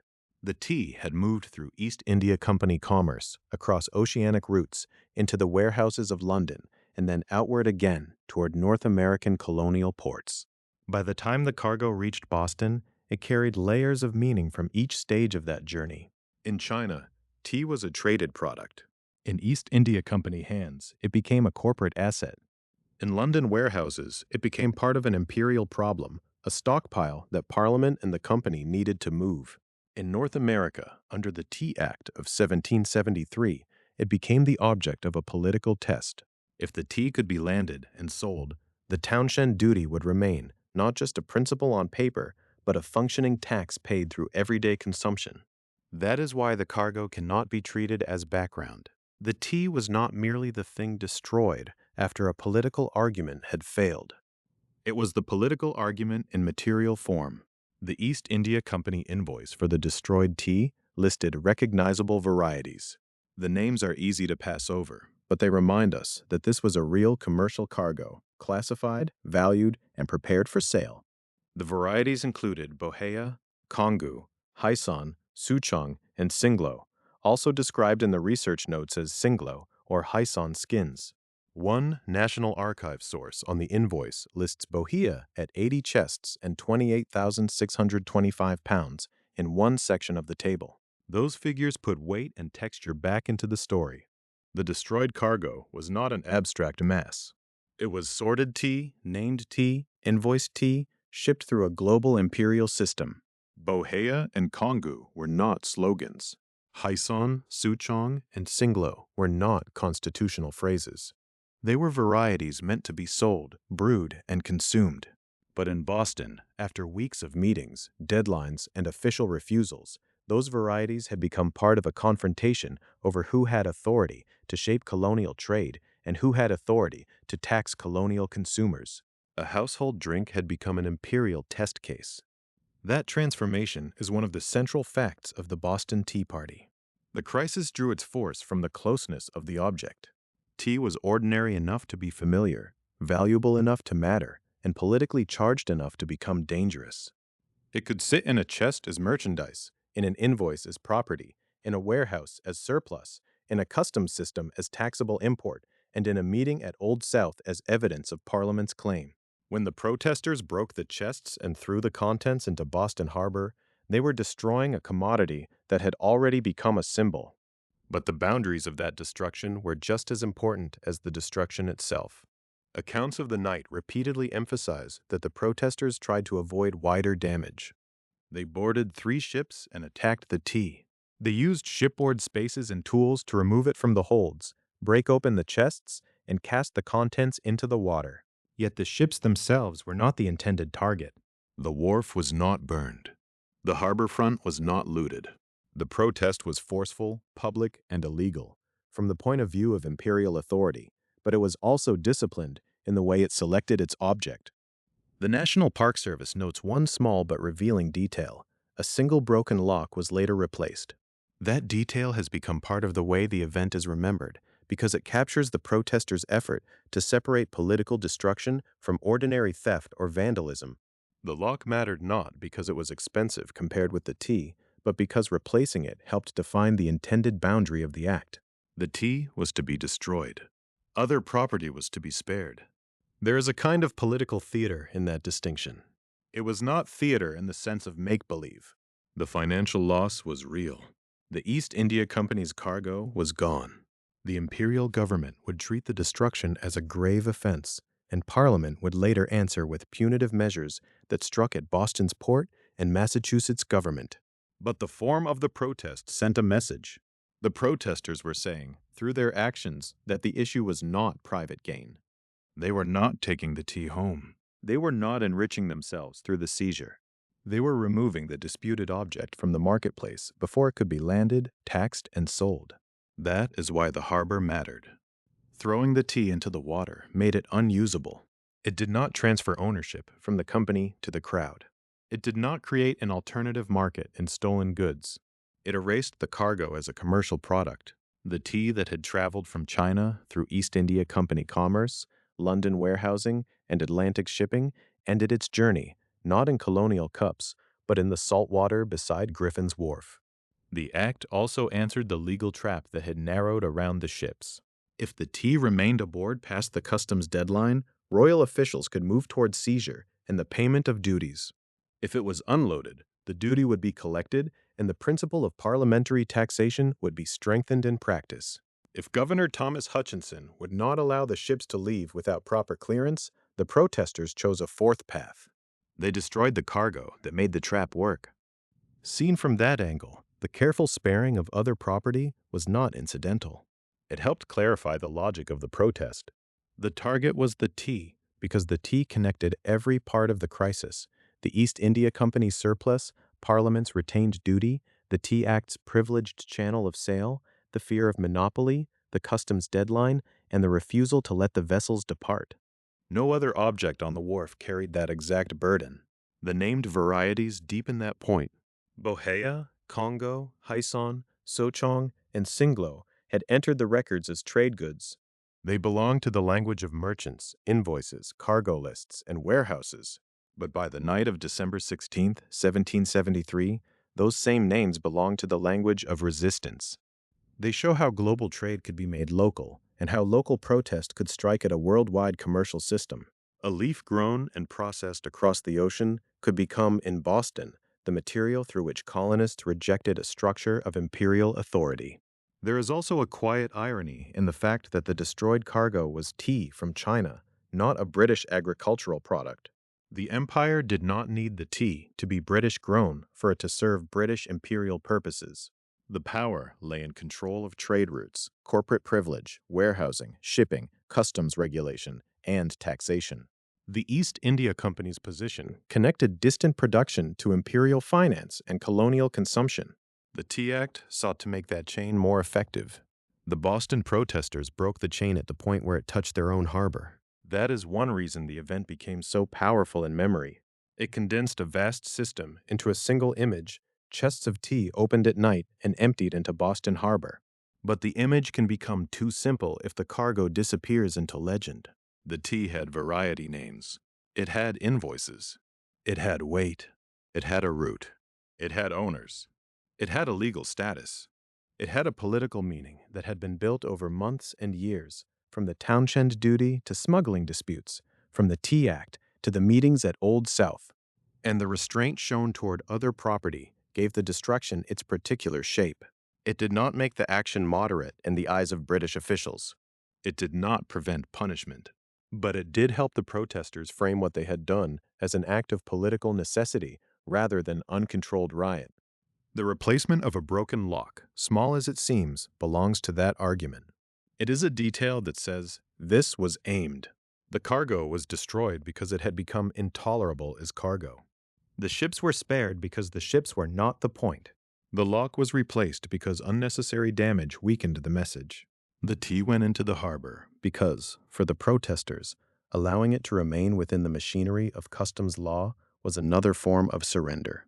What happened at Griffin's Wharf would later receive a familiar name, one that can make the scene sound almost ceremonial from a distance. But the people closest to it did not yet have that phrase. They knew they had witnessed, carried out, condemned, or defended the destruction of the tea. Before memory softened the wording, the act stood in plain terms. A valuable cargo had been deliberately destroyed, and an empire would have to decide how to answer. The phrase that now seems unavoidable was not waiting on the wharf that night. The men who broke open the chests did not leave Griffin's Wharf believing they had taken part in something called the Boston Tea Party. The people who watched, approved, disapproved, or feared what had happened did not yet have that name either. They had something plainer, sharper, and more legally exposed. They had the destruction of the tea. That difference may sound small at first. It is only a name. But names change the way events travel through memory.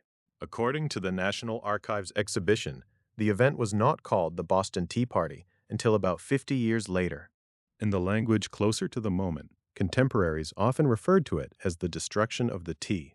That older phrase does not invite the same easy familiarity. It does not sound like a civic ritual or a theatrical prank. It says directly that valuable property had been destroyed.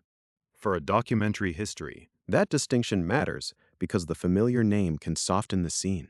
Tea Party carries a tone of ceremony, even play. It can make the event feel almost inevitable, as if it were already destined to become a founding legend. But on December 16, 1773, nothing about the consequences was settled. The meaning of the act was still contested. The legal response was unknown. The imperial reaction had not yet arrived. The men who went aboard the Dartmouth, the Eleanor, and the Beaver were not acting inside a finished national story. They were acting inside a live political confrontation with customs law, corporate property, royal authority, and colonial resistance all pressing into the same harbor. The destruction of the tea keeps that pressure visible. It places the cargo at the center of the event. 342 chests of East India Company tea had been thrown into Boston Harbor. Those chests had come through the company's China tea trade, through London warehousing, and across the Atlantic to a colonial port already strained by the Tea Act, the retained townshend duty, and the fear of monopoly. The tea was not incidental. It was the thing through which Parliament's claim, the East India Company's privilege, and Boston's resistance had become tangible. The later name can also make the outcome feel cleaner than it was. A party suggests a gathering with a shared purpose and a settled identity. The contemporary description leaves more room for conflict. Some colonists saw the action as a defense of liberty and a refusal to let taxed tea enter the machinery of ordinary commerce. Others understood it as destruction of private or corporate property, an attack on legal order, and a provocation that could bring punishment on the whole town. Even among colonists, the act could divide opinion. It was not simply remembered into consensus at the moment it occurred. This is one reason the older wording is so useful. It does not ask us to begin with celebration. It asks us to begin with the fact of damage. A cargo had been deliberately targeted. The protesters may have tried to limit the destruction. Accounts emphasize that they focused on tea, that they avoided general looting, and that a broken lock was later replaced. But restraint did not erase the central act. It made the act more pointed. The discipline helped to find the message, yet the message still depended on the destruction of a valuable East India Company cargo. The name Boston Tea Party also narrows attention to Boston, while the crisis itself stretched across several colonial ports. Boston's outcome was dramatic, but it was not the only form resistance took. The same imperial policy produced different confrontations in different places. New York and Philadelphia turned ships away. Charleston's tea was stored rather than sold. These variations show that there was no single automatic path from the Tea Act to the harbor. Boston's destruction of the tea was one outcome among several possible forms of resistance. Philadelphia is especially important because its tea ship, the Polly, did not become another Griffin's Wharf. Resistance in the Delaware River area forced the Polly back. The result there was refusal without the same final act of destruction. The tea did not enter ordinary sale.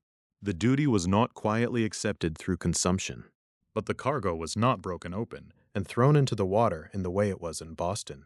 Philadelphia's resistance shows how colonists could block East India Company tea by making the port politically impossible for the ship, rather than by destroying the cargo after arrival. That contrast helps clarify what made Boston's situation so explosive. In Boston, the legal mechanisms tightened around the ships. The Dartmouth and then the Eleanor and the Beaver became trapped inside a confrontation over clearance, unloading, duties, and the authority of Governor Thomas Hutchinson. The question was not only whether Bostonians disliked the tea, it was whether the ships could leave without the cargo being landed and the duty being paid. Once Hutchinson refused to allow the vessel to depart without proper clearance under customs law, the remaining choices narrowed. The destruction of the tea came after legal protest seemed to have reached its limit. Charleston offers another path. There, after resistance and official handling, the tea was stored in the exchange building rather than sold. Again, the result was not simple acceptance.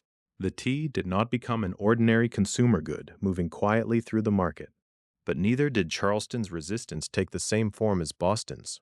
Storage created a different kind of unresolved situation. The tea remained physically present, held by authority, contained but not consumed. It was a political problem placed inside a building. Boston's tea, by contrast, was removed from the problem by being destroyed. That action ended one question and opened a larger one. It prevented the cargo from being landed, sold, or used as evidence that the tea duty could function in Boston. But it also transformed a dispute over importation into a direct demand for imperial response. A ship forced back could be interpreted as a victory of pressure. Tea stored in the exchange building could remain suspended in a kind of official limbo. Tea broken open and thrown into the harbor required someone in power to decide whether the empire would absorb the insult, seek compensation, or punish the town. Memory often compresses these differences. Once the Boston Tea Party becomes the familiar phrase, the event can stand alone, detached from Philadelphia's Polly, from Charleston's stored tea, from New York's resistance, and from the wider pattern of colonial refusal. But the comparison matters. It shows that the colonies were not merely reacting in a single emotional burst. They were testing tactics under local conditions. Public meetings, committees, merchants, shipowners, customs rules, governors, and crowds all shaped what resistance looked like from port to port. It also shows why Boston became the empire's breaking point. The issue was not only that Bostonians opposed the Tea Act. Others opposed it too. The issue was that in Boston, opposition culminated in the visible destruction of East India Company property. The cargo had been the physical link between a financially troubled corporation, Parliament's claim to tax the colonies, and the habits of daily consumption. Once that cargo was destroyed, imperial authority faced a new problem. If Parliament did nothing, the destruction might encourage further resistance. If it punished Boston, it might turn a local act into a shared colonial grievance. The later name cannot fully hold that tension. It is too smooth, too memorable, too settled by hindsight. The destruction of the tea is rougher, but it is closer to the crisis as it was lived. It reminds us that people at the time did not know they were naming a landmark in American memory. They were arguing over law, trade, authority, and the consequences of defiance. They were watching a dispute over tea become a dispute over whether imperial government could be resisted without permission, and whether property tied to imperial policy could be treated as a political target. That is why the language of the moment deserves to stay in the story. The modern phrase gives us recognition. The older phrase gives us stakes. One belongs to memory, the other belongs to confrontation. And after December 16, 1773, confrontation was the part that mattered most. In Boston Harbor, the tea was gone. In London, the question remained. The East India Company's cargo had been destroyed, and Parliament now had to decide whether the answer would be compensation, restraint, or punishment. In London, the question did not remain abstract for long. The tea had been destroyed in Boston Harbor, and the imperial government now had to decide what that destruction meant. Was it a local disorder to be repaired by compensation? Was it another episode in the long quarrel over customs, duties, and colonial protest? Or was it a direct challenge to Parliament's authority, one that had to be answered in a way every colony would understand? Parliament's answer in 1774 was punishment. In Britain, the measures became known as the Coercive Acts. In the colonies, they would be remembered by a harsher name, the Intolerable Acts. The difference in language tells us something important. From the imperial point of view, coercion meant restoring order, compelling obedience, and showing that destruction of property tied to imperial law could not pass without consequence. From the colonial point of view, the same measures looked like an attack not only on Boston, but on the rights and self-government of Massachusetts. The tea crisis had begun with a cargo. It now became a constitutional confrontation. The first and most immediate blow was the Boston Port Act. Its purpose was direct. Boston's port would be closed until compensation was made for the destroyed East India Company tea and for other damages. The policy transformed the meaning of the protest. The loss at Griffin's Wharf had been measured in chests of tea, in cargo, in the property of a powerful company whose trade stretched from China to London, warehousing, and then across the Atlantic to North American ports. Parliament's answer shifted the burden from that destroyed cargo to an entire town's maritime economy. That shift mattered.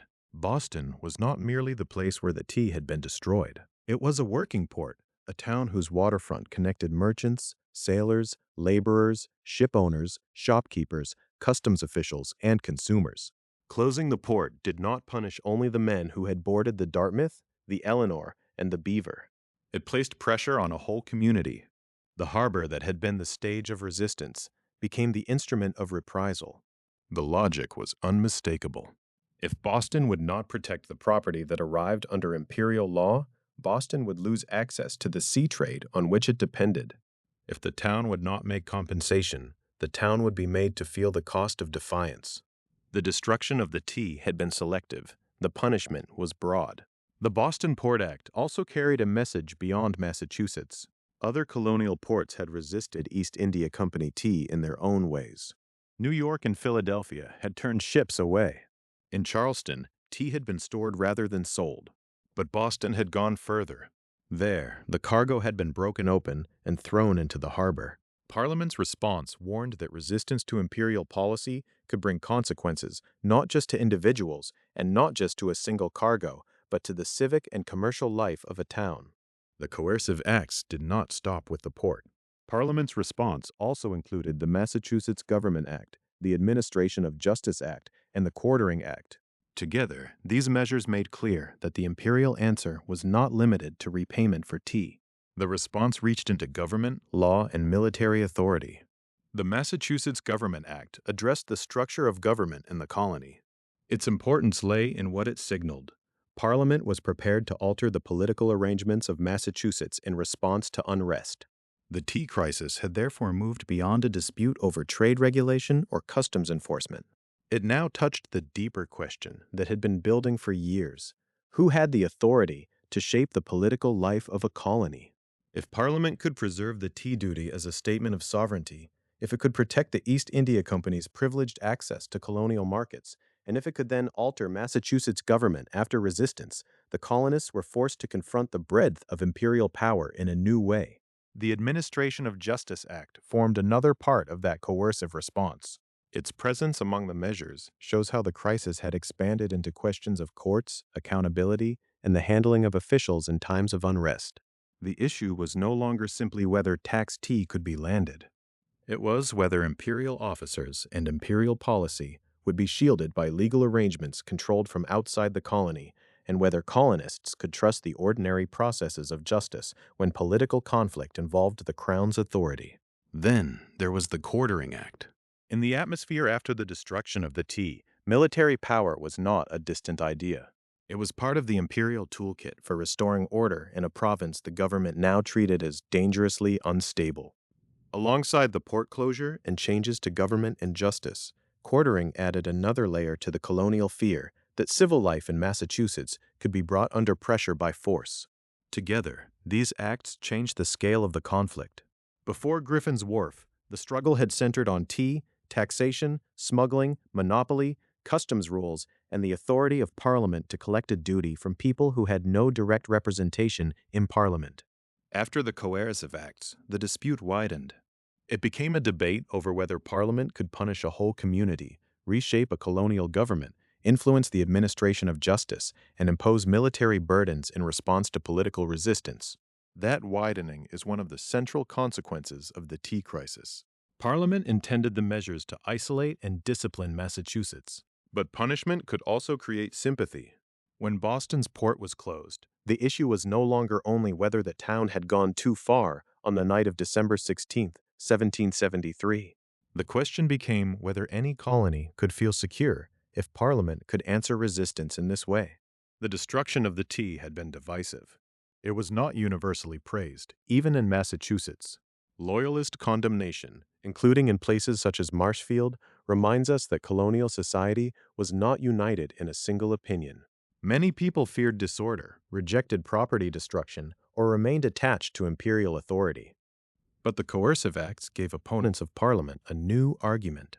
They could say that the punishment proved what they had warned all along, that the claim of parliamentary supremacy, once admitted, could reach far beyond a tax on tea. The crisis had always joined principle to practical interest. Earlier, the Tea Act had made East India Company tea cheaper while preserving the Townshend duty on tea. That contradiction had helped turn a consumer good into a test of political obedience. Merchants worried about being bypassed by a privileged corporate channel. Smugglers and legitimate traders alike saw their networks threatened.